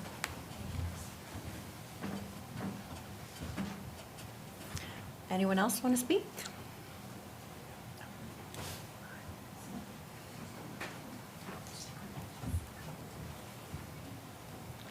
Good evening. My name is Elizabeth Zelznicki, and I live at 48 Alton Ave. This is almost impossible for me to be up here and say this, but I support the moratorium because the new comprehensive plan should be finished and in place before this project moves forward with the outdated ordinances. Our rural neighborhood, it really is a neighborhood. I'm only there 4 years now, but I moved here in Ellsworth because of this neighborhood, because of the ruralness of it. I have to admit, I would not have gone to 48 Alton Ave with this campground behind it. I know that's a personal thing, but I know you've been hearing all of the legal and ordinances, and sometimes, the personal thing does have to come in. Also, I think we deserve, the protection of a decision like this, that it's not just one campground. It could set, as others have said, the precedent moving forward to areas like Windsor Way or Joy. Like, those are beautiful homes up there, but they're also rural neighborhoods. Why can't campgrounds go in there too? So, thank you for your time and your consideration. Thank you. Anyone else? Okay, I will close the public hearing. All right, and open it up for council discussion. Karen? First of all, I would like to say that the last time your group came before us, I was really impressed with the organization and the evidence that you gave us and the way you presented it. It's an emotional issue. I can certainly understand that, and I think you did a great job. I was equally impressed tonight by 2 points made, I'm sorry, I don't know your names, about the relationship between our comprehensive plan and the lack of alignment with ordinances. And this is true. And I think we have to make a decision, whether our comprehensive plan is more than something than a really attractive binder that we point to with great pride, or something that we actually plan to use. Ordinance revision, or changes to ordinances it's a time suck. It's very, very time intensive and picky procedure. And we have to acknowledge the fact that there is a slippage there, that the coordination isn't there, and that we are going to have to play whack-a-mole for a while. When these situations come up and our ordinances are not current, we have to be willing to address them, which is why I will support the moratorium. It's just a fact of life. I see no benefit in postponing a moratorium. I think that actually kind of is a contradiction in terms. But I just wanted to say thank you for presenting your case so well. Thank you. Anyone else?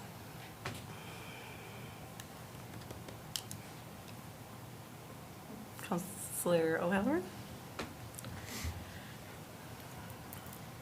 I find this process very, very enlightening and very interesting. When I first heard about this and I met with the group, you folks are organized, you make great points, and I think I told you the first time I met with some of you that I lined this up with some of the courthouse movement that went on with the residents. And the state comes in and buys that property, and then there was a group that organized and stood up against it, and the city ended up taking some of the burden to move this courthouse financially, which means everybody in this room is taking the burden to move it financially. And I sense all of the opposition. However, the comprehensive plan is a plan. Ordinances and rules are the rules. And in this case, it appears that you have a gentleman that did due diligence to purchase this property. He did the background work with ordinances, rules, and regulations. You can't do that background work with a comprehensive plan. That's a plan. It's not the rules. It's not the ordinance. It might be someday. But today, when this decision was made, there was ordinances and rules. There was no regard for a comprehensive plan that may or may not have rules to line up with it in the future, which I'm told could be 24 months. So, although I hear everybody, and I like your organization, I like the professionalism, I like all of the work that has gone into it, I think that it's really sad when you have somebody that does due diligence, buys the property that was for sale, hires people to make the plan, gets halfway through the process, and then the city put the brakes on, the business prevention brakes. Now, I realize that it's a sensitive issue, that it's in your background, it's in your backyard. I live beside the Green Lake National Fish Hatchery, okay? My folks went through this in 1969. So I understand some of that. I was very young, but there was a lot of chatter about it, and there was a lot of opposition. When the Department of Interior purchased this property for $13,000 in 1969, it seemed like the end of the world, but it wasn't in the end.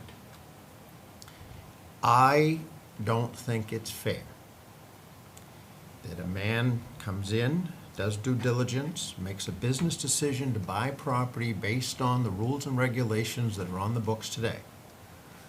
And then, only then, do we pull the rug out from under the project. Therefore, I will not support a moratorium. I don't think it's fair. The property was for sale when this man bought it.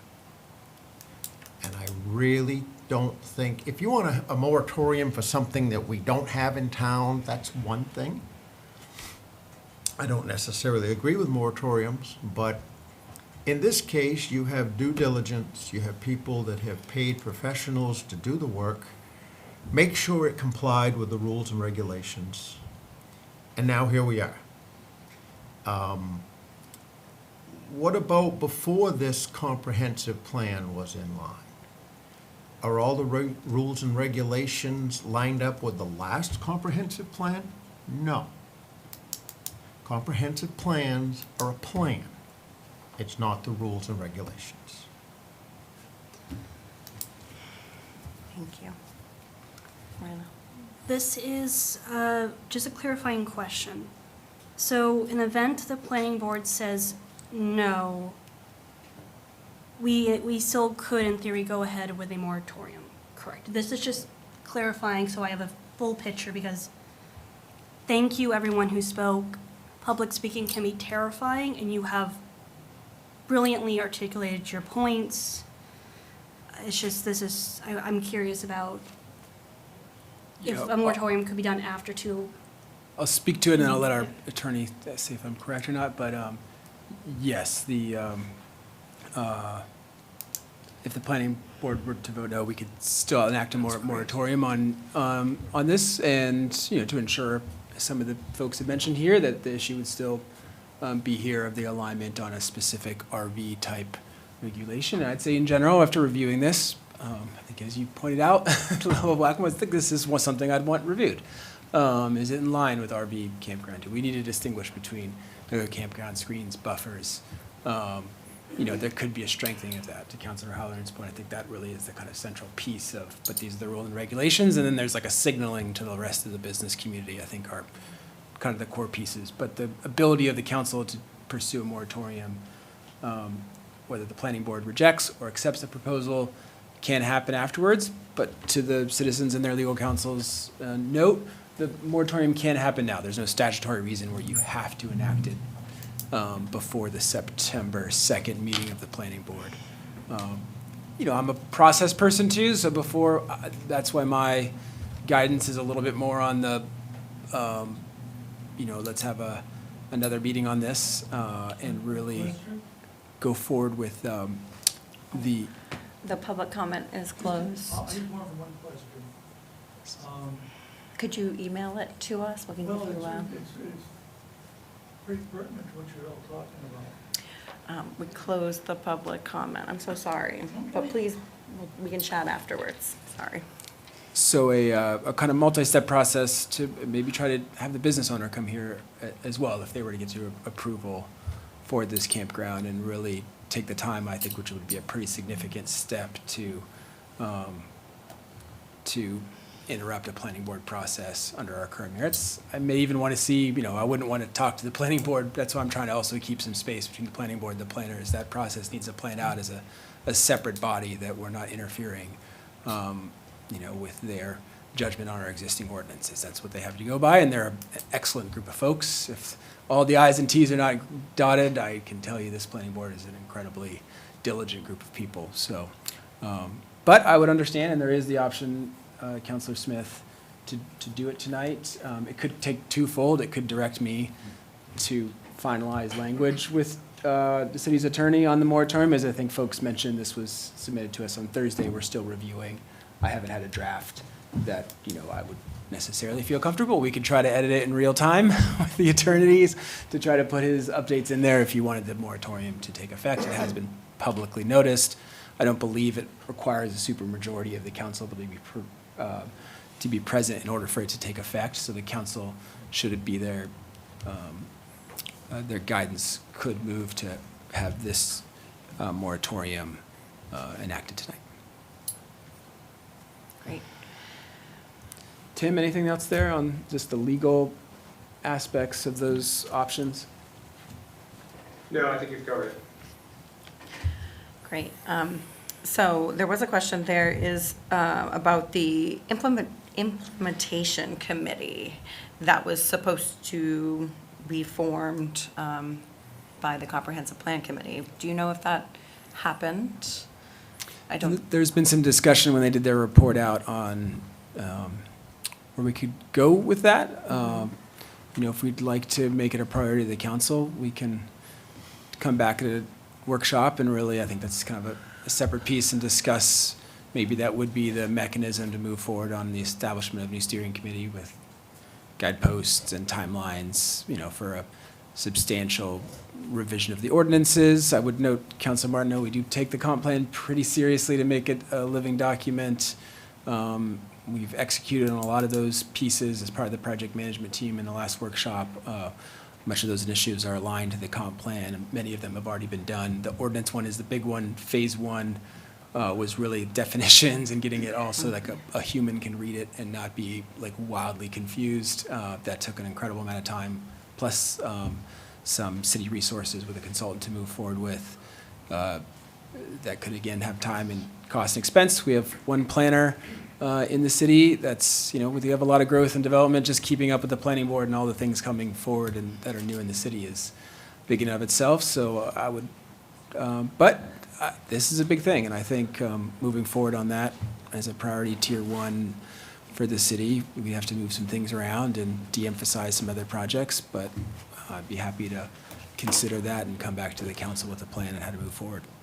Yeah, I think that would be, from what I remember, the last comprehensive plan that we had, which was written in the early 2000s, a lot of that was not implemented, and it's a cost hundreds of thousands of dollars. It's a very expensive endeavor to go through, and it was disappointing when I had learned how we had not spent the time to actually implement what the last comprehensive plan asked. And so therefore, I'm very glad that we are heading in that direction. But any additional help from council and the public, I think, I would love to see. And it seems like we have a lot of very interested people that might want to help in a committee like this.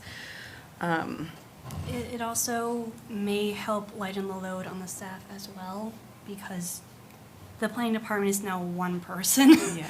And we have a lot of one-person or two-person departments trying to service a city that's 90 square miles. Yeah. And growing.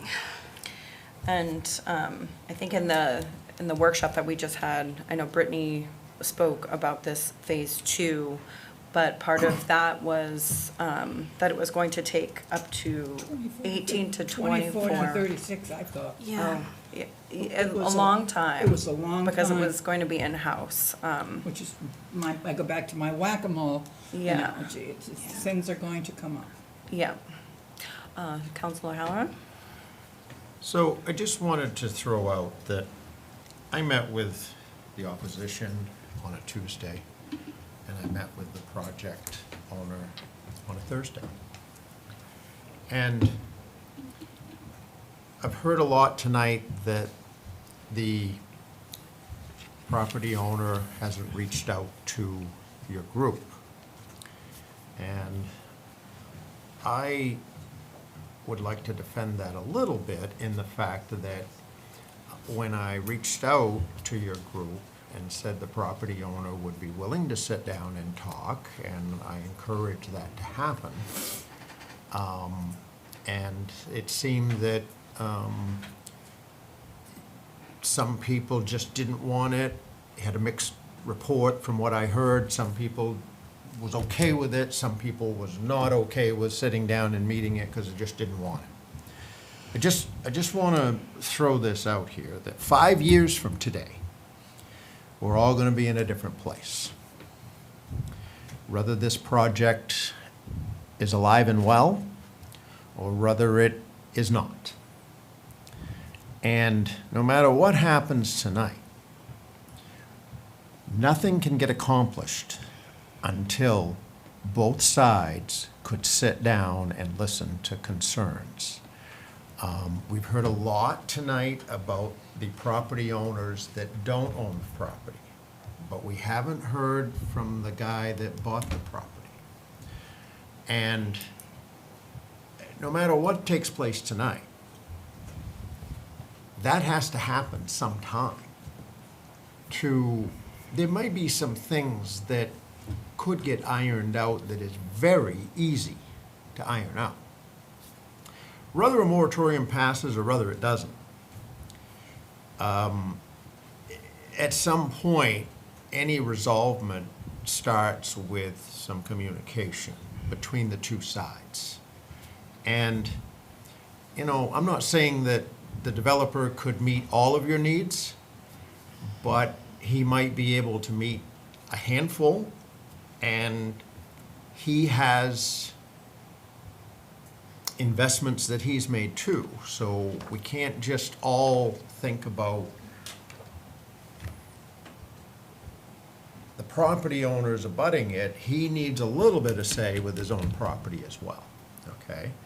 So no matter what takes place tonight, communications is gonna have to happen one way or the other. And I wanna get back to the same thing I said. Property was for sale, the man bought it. He couldn't research the comprehensive plan. He could only research the rules and regulations that are enacted today, not what might happen later. Now, I've heard a lot about lining this up.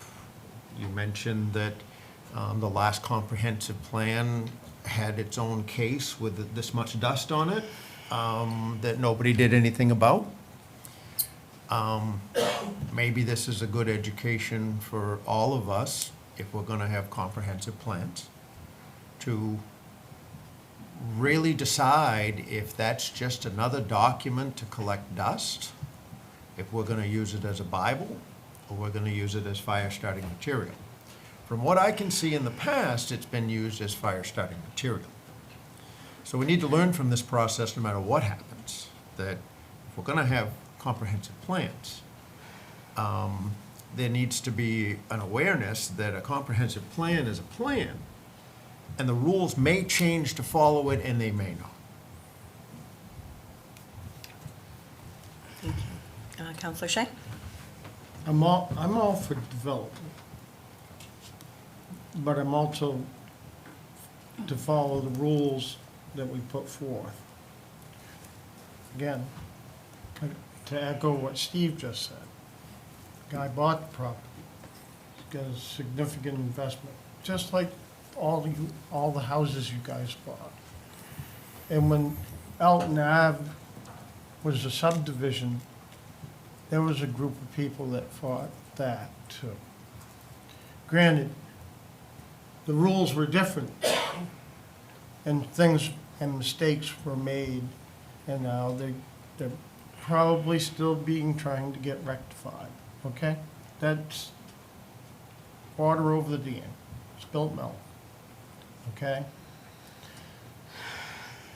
I don't really particularly care for moratoriums. They are a tool for us, for legislative bodies to be able to buy some time to get rules, laws, regulations straightened out so that they fit better, okay? But you also got to look at the whole process too. He's working with the laws that he already has. I went through pretty much the same thing with the parcel of property, but I didn't own it at the time, my parents did. And we have a campground on the lake that I'm on. My concerns, pretty much same as yours, but if we did moratorium, I would like to see it play out, to see what the process with the planning board, because there's still some unanswered questions. It does kind of concern me that sometimes property owners, business owners don't even make an appearance before the planning board. And I don't know if the owner is here tonight. So, and during public comment, I would have loved to hear from them. I know it's hard to get up and talk in front of people, I really do. And I really do. I applaud each and every one of you, and I do feel, I'm conflicted by it, you see what I mean? But I'm looking at the rules and everything. Unfortunately, the can's been kicked down the road so many times. You know, comprehensive plan, that's just what it is. It's a guide, it's a plan. It doesn't become the rule and law until you take that plan and you work it into something that actually works. It could have been done years and years ago.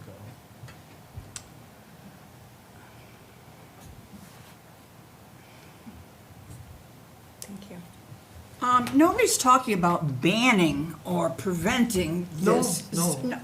Yep. This RV park, okay? I don't think our legal advisor would like to address the potential for an estoppel action, but the point is, they have not had their questions answered. And this proposal by my esteemed colleague that there has to be a sit-down of communication and compromise between a developer and the neighborhood is new to me. I have never heard of such a thing. He is under no obligation to sit down and talk to you. It would be nice if he were, but that's not the world we live in, so that's not going to happen.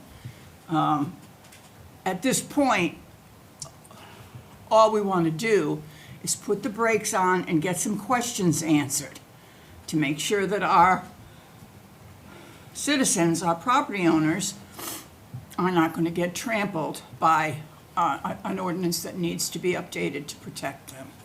That's all. Thank you. And then I just want to go back, and I kind of interpret the comprehensive plan differently than Councilor O'Halloran, where it's not really just a plan, but it is what we should be following. It's under the Maine Growth Management Act that any future land use, zoning, or impact fee ordinance a municipality adopts must follow its comprehensive plan. So it is a legal policy foundation. And that first line there in the UDO says that we need to be implementing the policies put forth in our comprehensive plan. So that's what I'm caught in there. Now I don't know if when we relook at our rural districts, if RV parks will be allowed in those spaces. I think it's a larger conversation that needs to be had. I definitely am on the side that we should have more than 2 rural zones. It should be, in my opinion, more like Trenton, where we have a rural commercial, rural residential, and our rural drinking water. That way we're really targeting where we want growth in our rural areas and hopefully encouraging more housing in our rural residential areas. I think that this is the second time in the past 3-4 years that neighborhoods have come together to oppose commercial development in it with the Surrey Road. And now on the Bayside Road, I think we're just out of alignment on what our residents want to see here in Ellsworth. And that being said, I want business in Ellsworth. I just think we need to look a little bit more closely on where we're allowing big business like this to move in. I do have a question about if we were to not do anything to allow the development to happen, but then we rezoned this area and before any additional maybe sites were developed, would the owner be then restricted to just those initial 28 sites, or how does that work when we allow something to happen, but then we change our zoning in that area? What happens to the existing business They get grandfathered there? Well, And they're it- allowed to It expand? would depend on the 45 days, but. It's considered legacy rights, so it gets to continue its operation, reasonable expansion after that, but it doesn't get shut down. It doesn't get shut down, but it's allowed to expand? Or would it have to There's kind of? certain expansion, so you become a legally non-conforming use at that point in time. And then there's rules around how much expansion you can do around a legally non-conforming use. Kind of feels like that marijuana issue all over. Yeah, exactly. That's Yeah. another case of Where whack-a-mole. it's, yeah. All right, thank you, Tim. So I'm not sure if, oh, go ahead. I have one final question for the city attorney. So if this goes forward, is there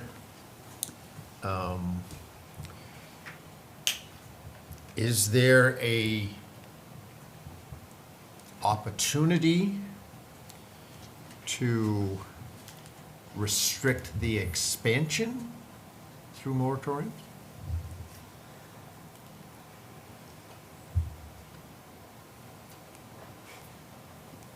So the scenario is the project is approved as is, and then later there may be some rules that allow a certain level of expansion for roads, infrastructure, and so forth.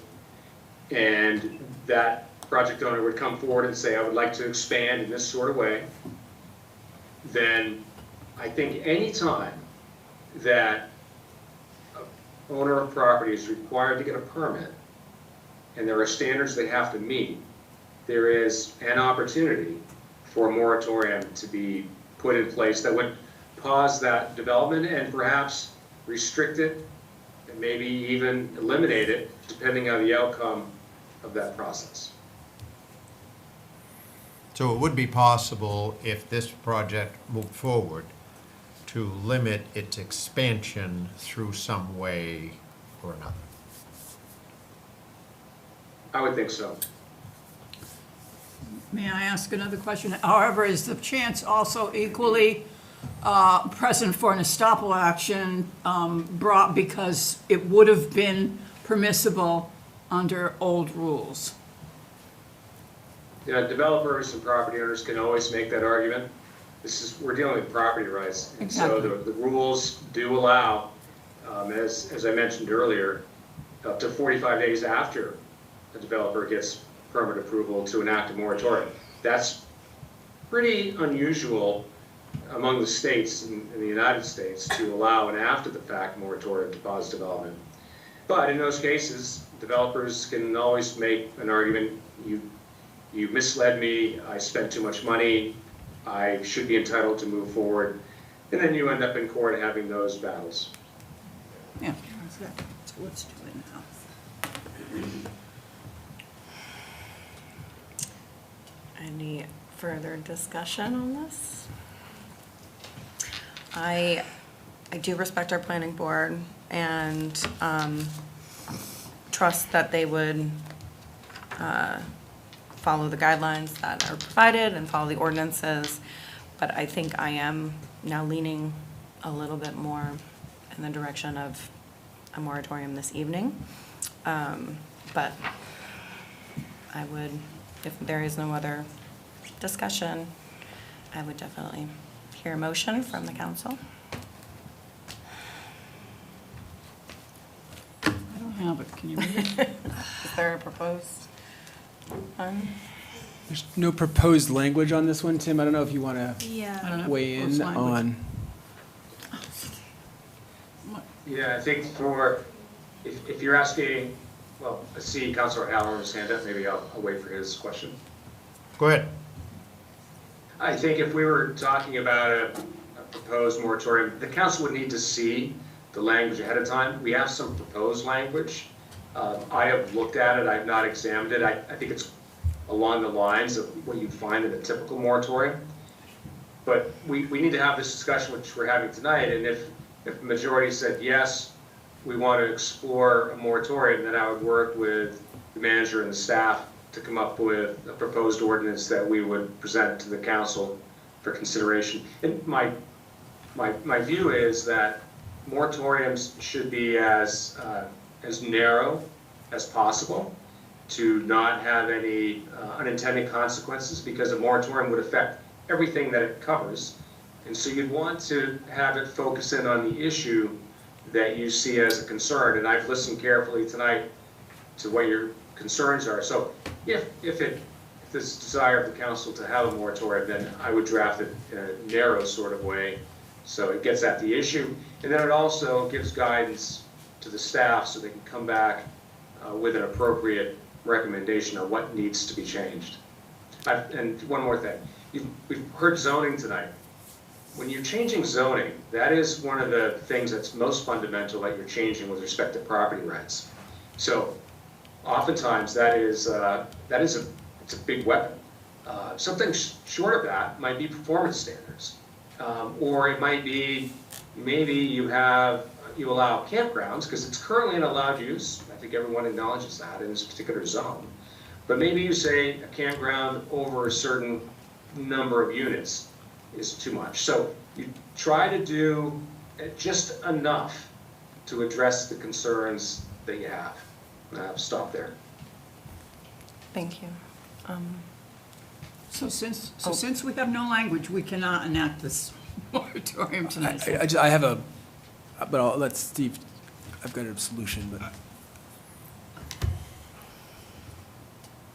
What I'm hearing is can't vote for a moratorium or vote against a moratorium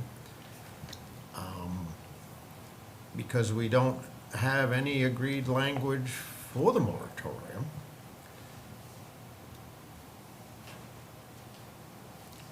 I don't know how we could go forward with some blind action. And what I'm hearing is within 45 days of the planning board's approval, we still have this opportunity to have the moratorium.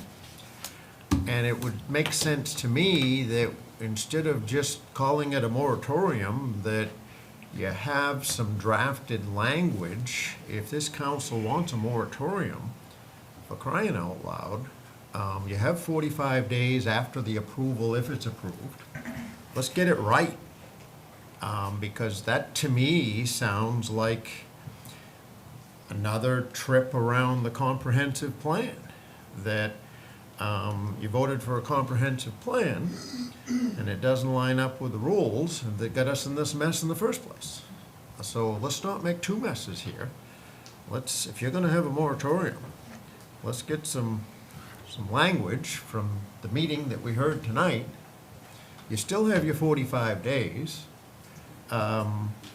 Push this into September so it aligns with the 45 days of approval of September 2nd. You still have plenty of time for this council to enact it if they wish. Charlie? Yeah, I agree. I think the middle zone could be here for, what I'm hearing is that the council would like to proceed with a moratorium prior to the planning board's discussion, that they've, at least there potentially could have, if there's been no votes or anything yet. But that the plan as presented to establish additional meetings, let the property owner be heard, move forward is potentially by some members of the council at this table not appropriate now, and they'd like to act before the planning board, or as soon as applicable. So I don't know, Tim, if it's possible to entertain a motion to direct the city manager to proceed with drafting moratorium language, and to schedule a special meeting as soon as applicable, but no later than September 1st. And we have time to, under the special meeting requirements, to, as soon as next week, we could have a new meeting, give the attorney enough time to review, and then come back. We'll notice to the papers. We can put it in the Bangor Daily News instead of the Ellsworth American. And it will still satisfy the public meeting requirements. The public hearing requirements as well can be satisfied in a week, or is that different? How long do you need that for that one? I think the timeline that you mentioned is fine, Charlie. Yeah, so I could still, with the 17th, the 2nd, there's still sufficient time to put a special meeting on the books prior to the planning board approval for a full discussion of this. And then, a moratorium that's been fully vetted through legal to move forward on. I'd just like to point out that the agenda item stated discussion and potential action, which is why I was under the assumption that we had recommended language for this. But we don't. Yes, Steve? I move to table this until the regular scheduled meeting of September. Is there a second for the table? Second. And it ends. Me from. Comments, yeah.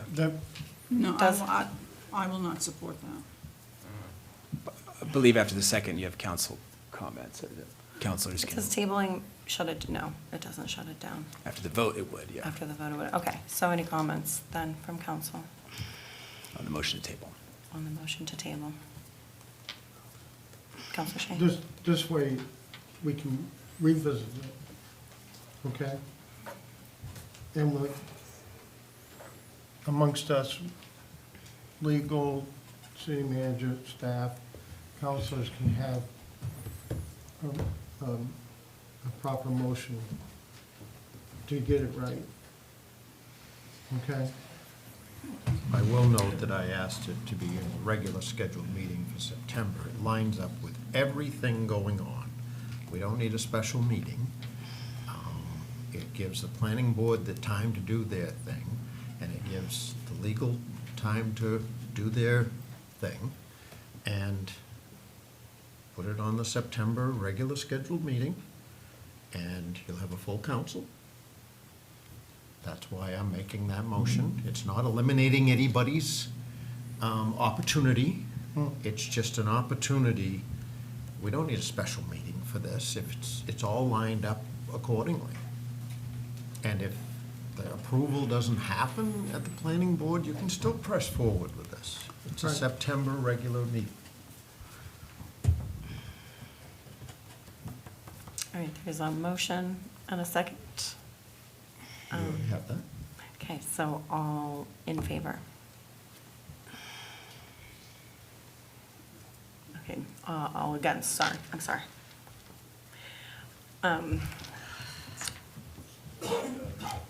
All right, so is there, gosh, I'm sorry. This Motion is- fails, yeah. The motion fails, okay. So now, is there another motion proposed? I think like my concern is having this go to planning board and then be approved and, I don't know, and then the ground is broken and Without getting any of these questions answered. yeah, that is my concern. So could the special meeting potentially have a moratorium language, but also be a broader discussion before the planning board met about this and seeing where the full council stood? So this way we can have the full council and discuss this, but also keep the window open for this, for potentially waiting or acting at that meeting. I want to be respectful of people's time with this, but I think at least that would allow an option that may be middle ground, because this is, throughout this entire process, I've been trying to piece together where I stand, and it's, yeah. And the dates line up so that we could before this meeting. It's basically what Charlie had proposed, except To accelerate the It's prior to the accelerated. planning board. And I should say that, yeah, while I would love to have this be able to be one meeting as part of another piece, I do feel like there's gonna be a lot of conversation necessarily in this on, how we go about the zoning piece, if a moratorium were to be considered, also to have a full potential 7 counselors here for that discussion as well, and to move forward quickly. I think, we're gonna need a lot more meetings and discussion, and for me to really think through some of the comments that have been, I think one person mentioned that sort of, that moratorium, and then is it just the RV, is it the zoning and allowed in this type of area at all going forward? And other types of things. It could not be an RV park, it could be a whole realm of things. It's a pretty substantial precedent to set in the middle of a planning board process. Then, an idea. So I notice on the proposed language, it is a 6-month moratorium. What if, for the draft language, it's shorter? So this way, like, I'm gonna throw out 2 months, that's a random number, where we still could have these discussions, but the process is just paused so that we can move. Just trying to think of a way that, to expedite. yeah, but also not step on toes. My guess is that we would probably need that full 6 months to The get. wheels of government turn exceedingly slow, no matter how enthusiastic we are. I think deliberately cutting a short period down shorter is setting ourselves up for issues. Yeah. I agree with Carol there. Can we schedule a special meeting? Yep, I could do that with all due haste. and I'll get it done before the planning board. Obviously, you can direct me to do so as well. So I would, especially for folks' guidance, because I'd also like to just think through some of the additional ramifications, again, after discussion with legal counsel, and that's where this memo comes from. That's the recommendation, was to wait for that piece. I'd like to consider the pre-planning board ramifications. We might also need a discussion in executive session as part of that as well, for roles and rights and responsibilities of the council to consider other ramifications. I think that's important. I'm always, and I also, like I did here, I want to provide some good guidance on what that means, to your point, on how much time that would take. And so this is an extremely important issue. I know it might seem like a small one, but some of the issues with the comp plan, the signals this sends to other developments in the area, having another special meeting, prior to the planning board, I think is right and proper, and I can get it hearing noticed. Okay. So do I need to make a motion to ask you to schedule a special meeting? Special meeting for the 31st. Yep, that'll give us plenty of time to get this together. 31st? The 31st, Monday, the 31st, with a revised moratorium for consideration. Okay, so this is an impromptu motion with no language. I'd like to make a motion to request the city manager schedule a special meeting on August 31st, in order to continue discussion on this potential moratorium and to formulate some recommended language in the event that we do decide to take action. Do I have a Second. Great. Any more discussion from council? I have a question before the vote. Sure. What prevents the planning board, what prevents the planning board from continuing their process pending the moratorium? Man already has a schedule. What prevents the planning board from continuing that, subject to the outcome of the moratorium? So a moratorium is, I haven't seen a moratorium that doesn't say you have to cease all processing of applications. It's a instant pause when it goes into effect for a certain period of time. To have an escape hatch to allow a certain project to continue, I'd have to really think about that to see how that would fit. I'm not asking it for it to continue. I'm wondering if it would preserve the planning board spot that they've already given this developer. Already have an agenda for that. Obviously, it couldn't get the final stamp until this moratorium plays out. The meeting's September 2nd for the planning board, and that's posted. I don't think they couldn't change it to be earlier. So if this were to take effect then, effectively, I would imagine, and Tim, correct me if I'm wrong, I know I'm putting you on the spot, but the planning board would have to cancel their meeting because there's a moratorium in effect that governs the item before them. Would that be accurate? Yeah, I'll put some thought into that. I'm trying to think of a scenario where in the process would you want them to stop? So the planning board hears all the evidence and it makes its decision but doesn't issue the decision, or somewhere along that point in time, so that the moratorium is over, then self-actuating that the permit is received. Yeah, and I think that's part of my hesitancy to go today was I haven't gone through with legal on the pre-planning board discussion moratorium and what that does to their processes. We discussed in detail the approval, disapproval, the allowance of a moratorium to still be under full consideration that would take effect and forestall this type of project to move forward. But the decision prior to the planning board meeting, I'd obviously have more guidance on exactly what that would mean for the planning board as well. Great. All right, so we have a motion on the table and a second.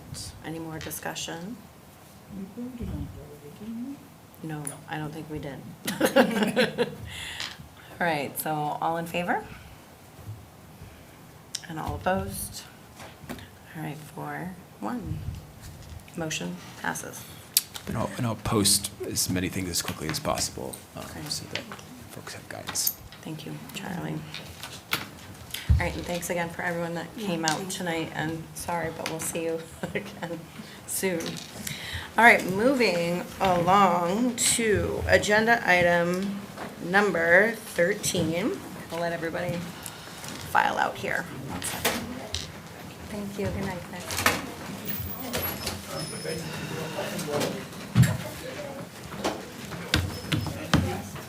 Save this for the end. I'm just gonna wait till, Yeah. thank you, guys. I do trust your judgment and on if executive session is required. I'm so new to this. Thank you. Yeah, of course. and Yeah, I'll- trying to wrap my mind around it is.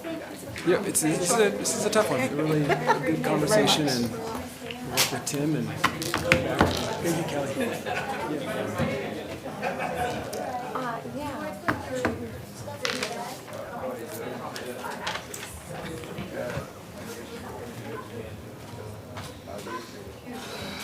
Emily, good to see you back there.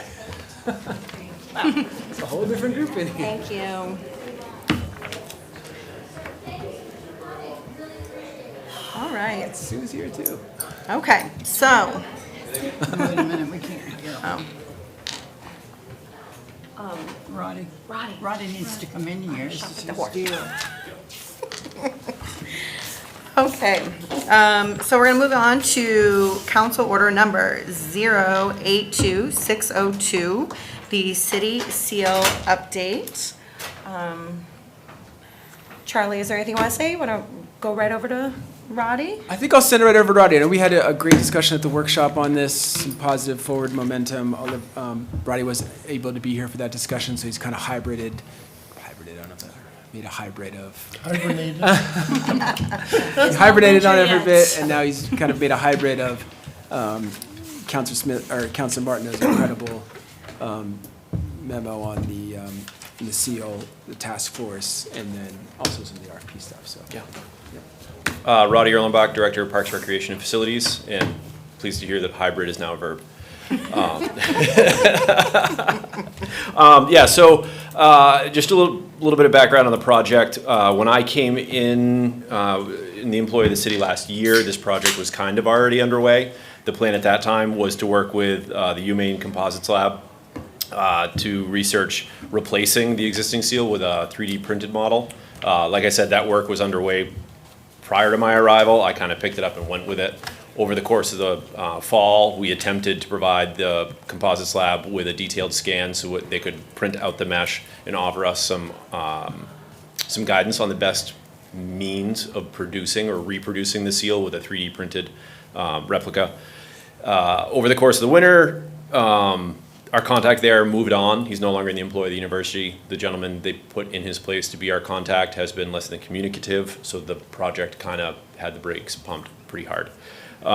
In that time, Councilor Martineau has kind of picked it up with her work with the Historic Preservation Commission. And I did attend a meeting with them back in the fall when we were talking about the 3D printed model. It was very obvious that that was not their favorite idea.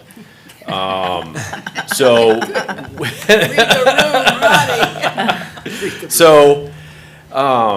since then, Councilor Martineau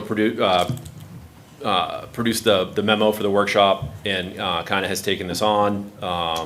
And so I've kind of fallen in line with the intent and the wishes of the Preservation Commission.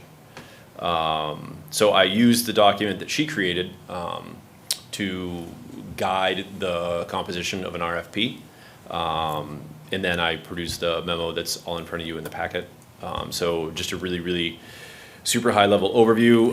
What we're looking to do is release an RFP that would break the project into 2 phases, and the first phase would be finding somebody who's not just a carpenter, but somebody who specializes in this type of restorative work to actually remove the seal in a way that doesn't cause any further damage to it, so we can actually get an accurate assessment of the current state of it, inventory any pieces that are missing, any pieces that have deteriorated and are no longer there, figure out exactly what the extent of the work may be, bring it down, put it into a climate-controlled storage facility to stabilize the seal, the wooden sculpture, so it doesn't continue to deteriorate, allow it time to dry, like I said, to stabilize, and then assess it and give us an idea of exactly what work would be required to restore it. So that's just the phase 1. That's what we're talking about tonight. The timeline for this was included in that memo. Ultimately, we'd like to issue the RFP in the fall, finalize removal plans after the RFP is awarded. That would be late 2026, early 27. If we move forward, the removal would happen in the spring of 27, and then it would go into storage, and we would not anticipate moving forward with a phase 2 RFP release until late into next year at the earliest. There needs to be adequate time for the seal to stabilize, to dry, to be assessed. That process alone will most likely take 6 months. So basically what we're looking at right now is to release an RFP to identify contractors that are skilled in this type of work and knowledgeable. My research, very, very preliminary research, ballpark estimate of what it would cost to remove the seal in a way to protect it, transport it to a storage facility, store it, and have it assessed would be anywhere between $15,000 and $30,000. I think in the memo it was 13 and 28. Yeah. Was what my numbers showed. And then, of course, any restorative work and return of the seal to the pediment on City Hall would be a price point after that. We have been contacted regarding a grant funding opportunity. The Maine Downtown Center and a Revitalized Maine Downtown grant, they're offering anywhere from $50,000 to $200,000 in grant funding for historic preservation projects, and this absolutely falls into line with that. If we do move forward with issuing the phase 1 RFP, we would actively pursue applying for that grant. The deadline is in mid-October. October 14th is the application deadline, so if we do receive recommendation to move forward with the RFP, we'll be starting our application process for that immediately. Good, that sounds great. Can I ask a question? Did you ever find the piece that broke off a year ago? Is it in your offices, do you? There's a piece in Deputy City Manager Devlin's office, Yeah. but it's not, if you look up, there's like that whole, it's got to be at least 18 inches to 2 feet long, at least. She does not have a segment that size. She's got a chunk that's maybe 4 to 6 inches, so. Yeah, the chunk that fell off, I Yep. guess he threw it away. Yeah, I don't know. It happened before I got here, so. Yeah, I can't- know, I'm not. I know it's my favorite excuse, but I honestly don't know. All right, no, that sounds. Yeah, I know. If you have an email on it, I was trying to look up on it, but the person who wrote the email is here, so. Oh, gee, thanks, hold the pen. So, Sue McLean, city clerk, I guess. Tax collector. When that piece fell off, it completely shattered. It completely, it was splinters. Oh, no. And there was nothing to keep. So it was swept up and it was thrown out. There was no putting that back together. It was like dust almost. No, see, the problem is it's not that it was keepable. It would have been nice to have it. We're gonna have to try and replicate the paint that was on this thing originally. And any piece that can give us a clue as to what that is, because they've sanded off all the original paint. So, what the historical preservation guidelines say, the federal say, is you never throw away anything. You put it in a baggie with the dust. But that's not your fault. There's no way anybody could have known that. No, nobody, unless you're on the Historical Right, Society exactly. would know that. And I had So- just started, it was Yeah. under somebody else's tenure, so, no, it's not your fault. I was just hoping I could find it. Oh, you asked where it was, so that's, I'm telling you what happened to it. Fair enough. Okay. We'll work around it. Yeah, you're welcome. Good, great. Question about the grant. Yes. Is this, what would the city's match have to be? I honestly don't have the answer to that. I basically was informed about it via email like a week ago, and I haven't really researched it. But I can look into that and let you know. Thank you. I will say that when I was doing my archival research on this, when they took it down in the 80s, not in the 90s, but the first time they took it down in the 80s, it apparently was quite missed by the community, and the community was puzzled as to where it was and what was happening with it. And I think maybe we should do something in the way of public relations when we get a little closer to prepare them that it's going to come down, and it's going to be down for a while. This is not something that's going to be done overnight. And some maybe thinking, excuse me, it was put up in 1935, so maybe we put it back up in 2035. Who knows? I'd like to think it was be sooner than that, yeah. Yeah, yeah. It's a 20% match. Thank you. Thank you. Thank you, Roddy. Yeah. Any more discussion? Nope, just an update. Okay. Nope, doing good. Thank you, Roddy. Okay, what did I do with my guidelines here? Oh, boy. What are we on to? Data centers. Thank you. I think it's the last one, yes? Yes. Almost there. Okay, great. So, moving on to item number 14, council order number 082603, public hearing and potential action on the moratorium on data centers in the city of Ellsworth. Charlie? Yeah, I don't have too much on this one. I think I was actually discussed earlier in the previous moratorium. This one, there's nothing before the city on. I think we had some discussions, some workshops on this. Opposed somewhat to a moratorium here because there's nothing active and there is the ability to move forward with the moratorium. We're some to come in, and we have, as noted, just an insane amount of work that's on a small amount of people that are relatively new. We had an incredible amount of turnover. You have the business attraction plan, the housing needs assessment, the comp plan, 500 plus action items on all of those, many that are moving forward, and now SEAL, and what's been sacrificed on those for the last 6 years. And the reason that it looks pretty similar to the first comp plan is, whatever's the thing of the moment, all of a sudden you've got a huge amount of time that has to get dedicated to it. And I think one of the sad pieces too with that, not to go on too much of a tangent, is the financial turnaround plan that gets put in the back burner. Reconciled accounts, the pieces I know folks heard some of the comments today. If you've been attending city council meetings and finance meetings for me, I've been talking about the reconciliation piece for a long time. It's been 6 years since those accounts are fully reconciled. I bear a significant amount of responsibility for not solving that sooner.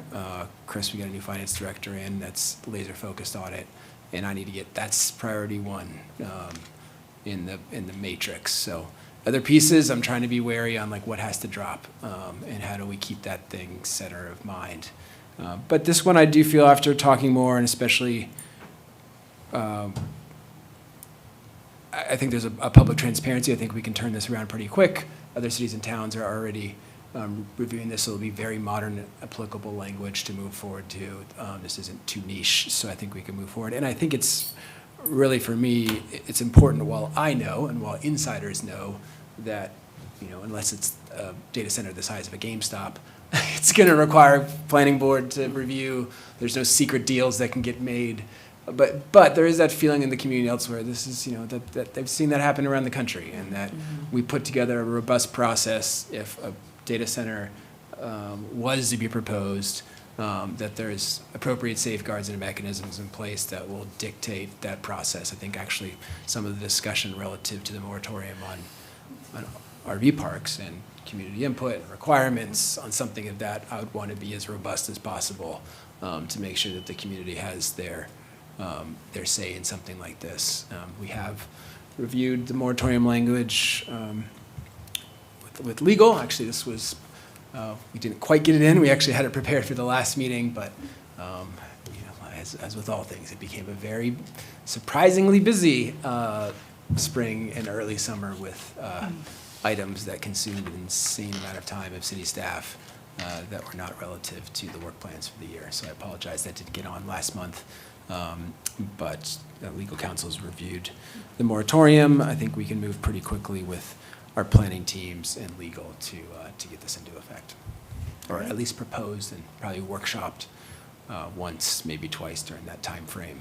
And, probably early 2027, I'll put it into the project management team should the council decide to move forward. Obviously, if you don't decide to move forward, thank you from a personal time frame perspective. But if you do decide to move forward, we'd bring it back to the project management team meeting to start doing some initial discussion with the groups on kind of how much time is going to have to be committed and when we can come back with some kind of a process for citizen input and engagement. So probably similar to short-term rentals in terms of the public dialogue on that. Great. If we weren't to finish up the ordinance in that 6-month period, would we be able to extend the moratorium, vote to extend it longer, or? I could leave it to Tim, but I believe there is an extension under narrow circumstances. So It's pretty common to extend them. As long as you've been working diligently on it and not just sitting on your hands, you're fine, you can extend it. Okay, great, thank you. Okay, is any council discussion before I open this up to the public?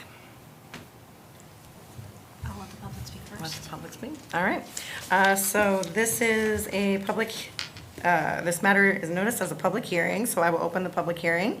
If anyone would like to provide comment on the moratorium for the data centers before the council, please approach the DS. Please state your name and limit your comments to 3 minutes or less. Open the comments.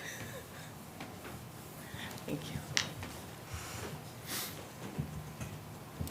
I'm here out of sheer stubbornness at this point, so thank you. All right, good evening, councilors. My name is Leanne Sullivan. I am a resident of Ellsworth, and I'm here tonight in support of the proposed moratorium on the development of new data centers. For the past decade, I have been studying, teaching, and researching on topics related to environmental politics, including most recently as visiting faculty at the College of the Atlantic. My work looks at environmental politics through the lens of rules, how rules shape how decision gets made and who gets a say in making them. What I've consistently found is that democratic, transparent, and accountable rule structures are the best suited to ensure that the negative externalities of these sorts of large-scale developments are contained and accounted for. When it comes to data centers, this is particularly important for 2 reasons. First, that this race to develop data centers across the US is part of a specific industry strategy that researchers have documented over and over again.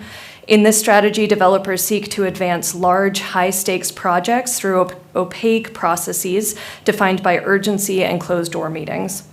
In Lewiston late last year, even city councilors were caught off guard by a vote to approve a $300 million AI data center that they had learned about with only a month's advance notice. According to a 2026 paper published by the Environmental Law Institute, quote, data centers frequently employ non-disclosure agreements, project code names, and shell companies to conceal the firms behind new projects, end quote, as a strategy. When we don't know who we are making deals with, we cannot hold them accountable, and that usually means bad news for taxpayers. In Maine, this shroud of secrecy has led to the collapse of proposed data centers in Lewiston and Wiscasset, to name a few, and not without significant cost. In Wiscasset, for example, the city lost more than $200,000 in ARPA funding slated for affordable housing development when county officials learned of plans to reallocate the money towards data centers. These are not missteps that Ellsworth can afford to make. The second reason that is crucial that we develop a defined process for approving these projects is we know that the development of this infrastructure comes at significant ecological cost, at a moment where many of our ecosystems are being pushed past their limits. Even small and mid-sized data centers can consume as much water as entire towns and draw as much electricity as 10 to 20,000 homes. New AI-focused data centers are even bigger consumers, sometimes rivaling America's largest cities in terms of energy consumption. As we weigh the future of development in our own neighborhoods, with our own tax dollars and by our own hand, we must acknowledge that underneath this question of feasibility is a moral question, and that residents of our city deserve opportunities for open and honest deliberation about whether we want this infrastructure to be part of our legacy. This moratorium would allow time for our community to weigh this question together. And to help ease the burden on staff, I'm also happy to volunteer to take on some of that labor, so I will be in touch with you, Charlie, if that is useful. I thank you guys for your time and your consideration on this topic. Thank you. Thank you.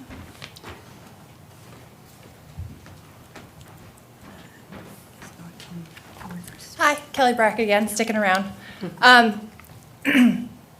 I'm not standing here in opposition to a moratorium, but just something to consider for future thoughts of whenever the moratorium is lifted or, to going forward.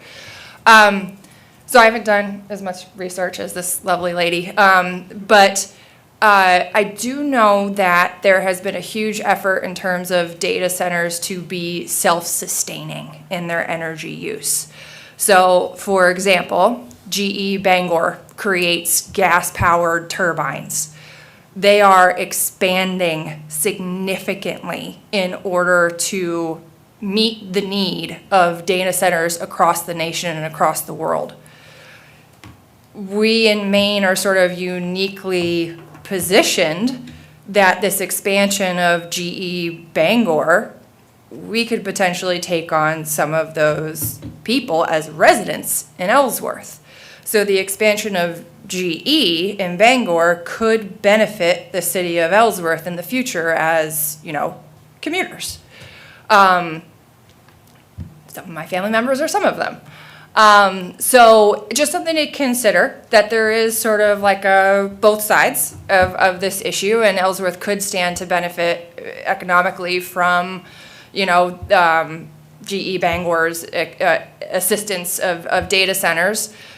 Do I want to see a data center in Ellsworth? No. But could there be regulations in terms of the size and the particular zoning for them to make them so that they're not an eyesore in our beautiful landscape, and sort of welcome self-sustaining data centers? Something to consider moving forward. We all rely on AI and computing these days. So, I think to say that nobody wants data centers anywhere across the US is just unreasonable in terms of how we operate these days.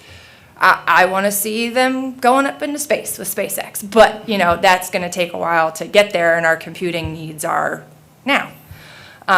So just something to consider moving forward once, like I said, not in opposition to a moratorium. I think everything needs more time, more consideration.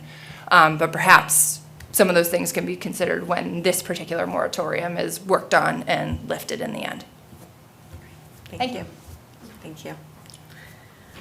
Anyone else? All right, seeing none, I will close the public hearing. Council, any discussion? Councilor M. Smith. Part of the reason why I do support this moratorium is because discussion about data centers can get really heated, particularly if they pop up suddenly. And this, at bare minimum, will give us the time to properly address our ordinances based upon citizen feedback, as well as ecological concerns, because and infrastructure concerns, because Ellsworth is growing and we need to be able to serve our population And we also needed to fit within our comprehensive plan. And I believe a key part of that is maintaining our water quality. And that is something that I do have a serious concern about. I also have concerns about what happens if there is a data center, what happens when it's decommissioned? How do we make sure that we're not left with a husk of a building? So this and infrastructure that was built, or who's making sure that there is a clear, transparent process is critical. I would like to thank the first speaker. I believe you articulated my thoughts incredibly well. So it's just, but we need time to actually have this discussion. And because I don't like playing whack-a-mole, hopefully this will give us time to react. Thank you. Well, as an environmental historian, I can certainly agree with the speaker who pointed out that these kind of institutions are being targeted in areas where there's not a lot of organized opposition or awareness.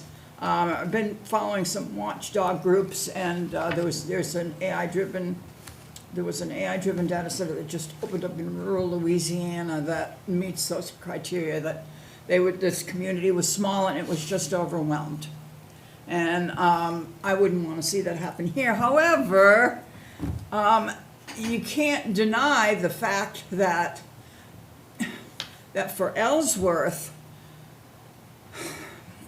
this is the kind of service-centered industry that could provide huge tax relief, huge tax relief if done correctly. And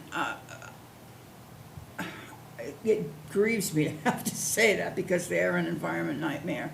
But I think planning ahead, I agree with Marina. I think we have to address it rather than pull the covers over our head and kick the can down the road again and say we'll deal with it when it comes up.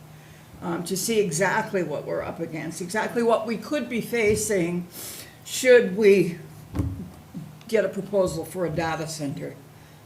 Because we do have a lot of geography for them to look at. It might be pretty appealing to somebody, so better to address it now than when it comes up. Thank you. I just want to say that the reason why we're having to make this decision right now is because the state of Maine currently has no regulatory framework in place, and neither does the federal government. So I'm disappointed in both that they put the burden on small towns like us. It's unfair and time-consuming and expensive. But I'm glad that we are in the position where we're doing this before anything has been proposed here. We're very lucky that we jumped on this, and we've got the upper hand in this situation, so. That's all for me. Anything else? No, I No? agree with you guys. I mean, let's get it done before we run into problems. No more kicking the can down the road. All right, so if there's no more discussion, I think there is a motion proposed. I'll make it. Right? Go for it. I move to adopt a data center Maine accent, ironically. Not the Borowski this time. Data center moratorium ordinance as presented with a immediate effective date. Second. Great. Any more comments? All right. All in favor? Oh, sorry, do you have comments? Seconded. Oh, here. Okay, Okay, yeah. sorry, Councilor Shader. All right, all in favor? And all opposed? All right, motion passes. Okay, great. All right, now I might need help again. So I know I think we're moving on to executive session. Am I right We there? are. Mm-hmm. So I think I need a motion to do that. I moved to enter executive session. Second. All right, all in favor? Great. All opposed? All right, motion passes. Thank you all. Great. Have a Okay, good Vinny, evening. I'll get you. Yeah. Can we do like a 5-minute break? Yeah, 5-minute break. I'll get you the votes, Ebony.